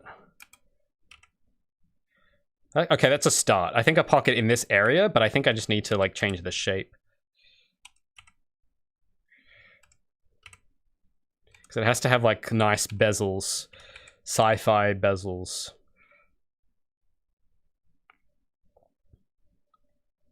Yeah, I'm liking this.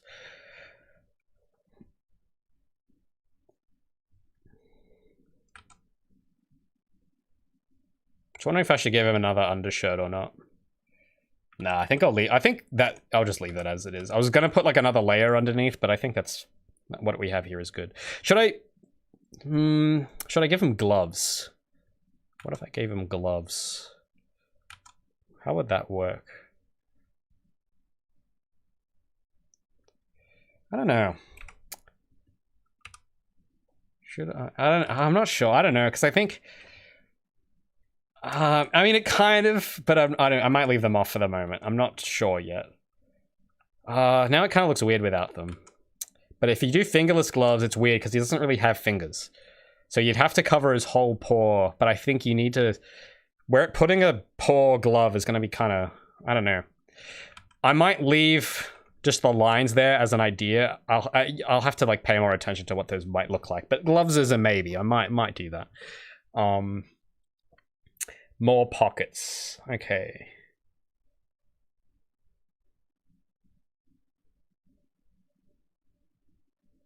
He needs stains. Well, okay, I don't know how to draw stains. We'll do the stains at the end.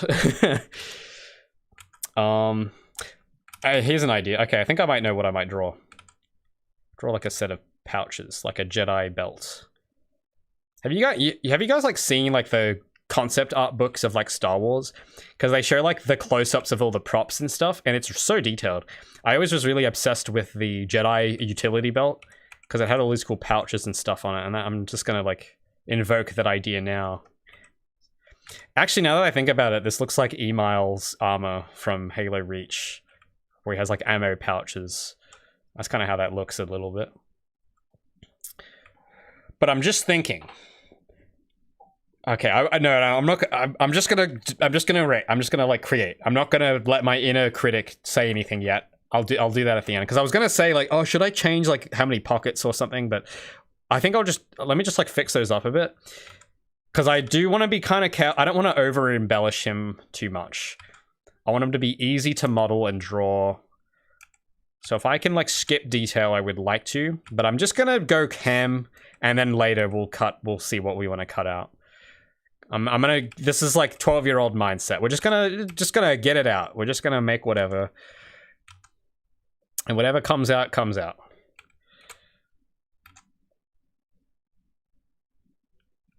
So, because I don't know how far out should these be coming. I don't know. I might draw a little, like, 3D to make them look like they have a bit of depth on them. Like they're sticking out a little or something.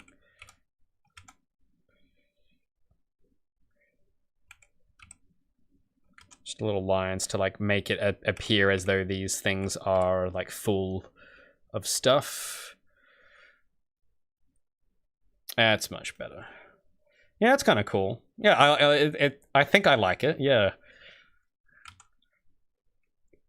And then I'm gonna add like a stripe on his like undershirt, because I like stripes. I don't know why I like stripes, but I don't know, something about stripes. It looks athletic and cool, and I like it. So I'm gonna add a little flare on his sleeve. These little patterns. See, even this shirt design is actually stolen from when I was 14, because I came up with a shirt. It might have been for Gabby, actually. I had like an undershirt that had this type of sleeve design on it. And I'm just stealing it for myself because, hell, what else am I going to use it for?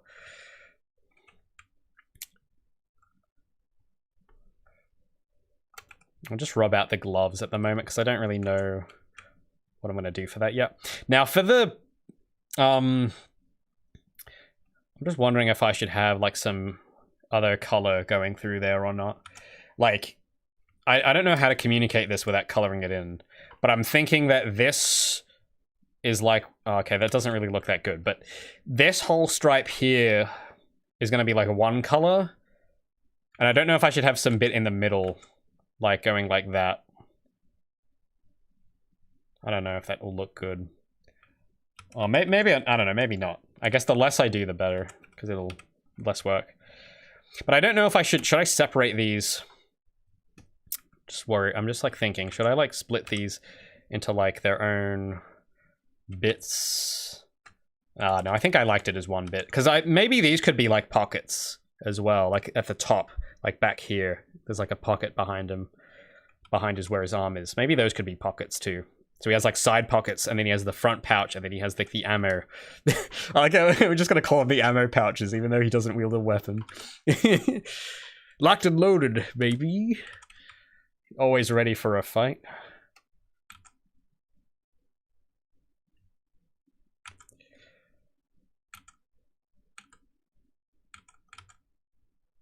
And then I'll have a little accent there on like the top of his shirt. Yeah. Because it needed something there. It's gonna have this. There we go. Nice. I think I'm liking it. But what I might do, I might just chamfer that edge a little bit. Yeah, I like it. He just pulls out freshly baked salmon out of the dude, yeah, those could be his salmon pouches. Hell yeah. That's it. That's exactly what they're gonna be. It's his salmon supplies. He's there working his bench, and then he needs a snack. He just whips out like salmon from his tactical pockets. Whips out a few salmon slices, munches them down. So he's grinding so hard. He doesn't even take a lunch break. He just like stores food in his pouch. He's a pack rat.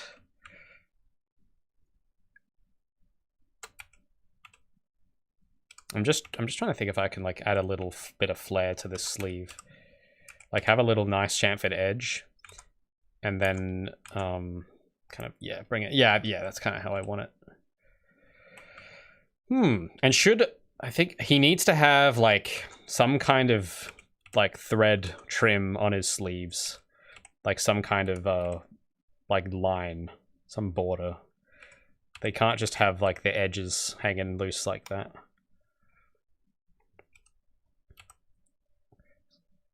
Like, I don't know, it might be silver like lining on the sleeve or something.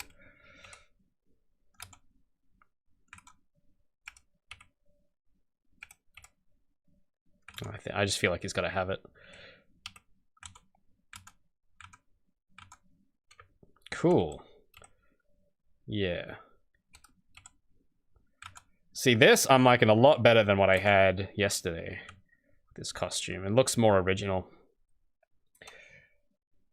Am I drawing you using a mouse? Yeah. No, I'm kidding. I'm not.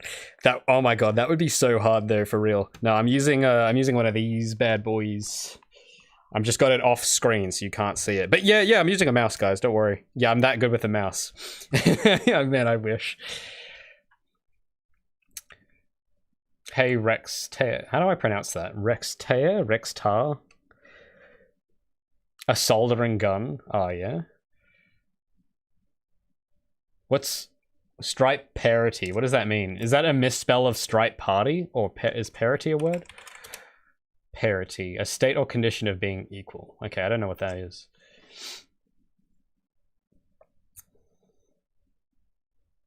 Stripes are to clothing what panels lines are to ships and mech. Dude, yeah, exactly. He's got it. Yep. I mean, yeah, I'm a big fan of stripes. I mean, hell, all of my character designs so far have stripes. Gabby has stripes. Felix has stripes. I actually did a little test and found that without the stripe on his hoodie, his character looks like 50% worse without that stripe. These were Calder's stripes. But yeah, no, it's these new stripes are much better in my opinion. I like these stripes. Yeah, so I'm gonna because I should probably get going, but I'm gonna let that simmer for a bit. I might do a little bit more work on it later, but I mean, I was expecting to do like 4 different versions of this, but I'm kind of liking this. I like how this is going. I might try out a few other things, but yeah. So tomorrow I'll try and hop on maybe tomorrow and start on the coloring because I want to pick out some detail. I want to maybe mess around a bit with the pockets and stuff, and then tomorrow I will do some coloring and figure out how the colors will work with that. But yeah, this is actually like I'm digging this. I'm actually kind of happy with the outcome this time. I like as well how we just haven't given him shoes. Yeah, maybe that's just how we'll leave it. He just doesn't have shoes. He's just got like these overalls and a shirt, and that's it. Yeah, I'm digging it. I'm digging it. Essentially making the stripes on the shirt and the stripes on the overalls match. Oh yeah, it kind of is doing that, isn't it? Huh. I guess we'll see how well that plays out because I'm not 100% on the stripes on the overalls yet because they look more detailed than everything else. So I might maybe take them out, but I'm not sure. We'll see. But yeah, I think I will stop it there while I'm ahead. I'll save it because I must eat. I'm getting hungry. But I'll be back tomorrow to finish some of the coloring. Because yeah, with the colors, because we got a few ideas that I'll walk you through before I go. Because I was messing around. We've had a few different ideas. Like I've thought of a few things with color. I tried blue once. I tried gold once, and I wasn't really digging it. But so we've got this orange type thing, and then we've got like this other kind of orange. So I'm gonna like try those as a starting point for tomorrow as like ideas for colors, and we'll see what we come up with. Because I'm not 100% yet on what his color scheme is going to be. But I feel like I want some orange and I want some red. Because I feel like warm colors is going to be his... Because Gabby is cool colors. She's pink and blue. Felix is, at the moment, he's yellow and green. So Calder has to be... He has to have some other color that makes him stand. And I think red or orange is going to be his thing. I think that's going to be his one that makes him stand out. Because I wanted to do blue, but Gabby's blue, and I can't have 2 characters that wear blue. So, yeah, so that's going to be what I work on tomorrow, is figuring out the color situation. But yeah, I will make sure that's saved. And I think, yeah, that's I think I'll call it there for today. No, we're not. Okay, we're not doing 4 more hours of development this time. Okay, I promise. No, I'm actually gonna go. But thanks so much for stopping by, guys. Appreciate it. Hit the notification bell so that for tomorrow you can watch me follow up on this stuff. I'll try to be on. My goal is maybe like 10 to 11 a.m. in my time, which I don't know what that's gonna be for your time. So like 10 to 11-ish AET. So you can do the math. I don't know what it'll be, but yeah, that's what I'm gonna aim for, unless something comes up. But yeah, thanks so much, guys. Appreciate it. Thanks for sort of chatting with me and hanging out. I will catch you guys tomorrow.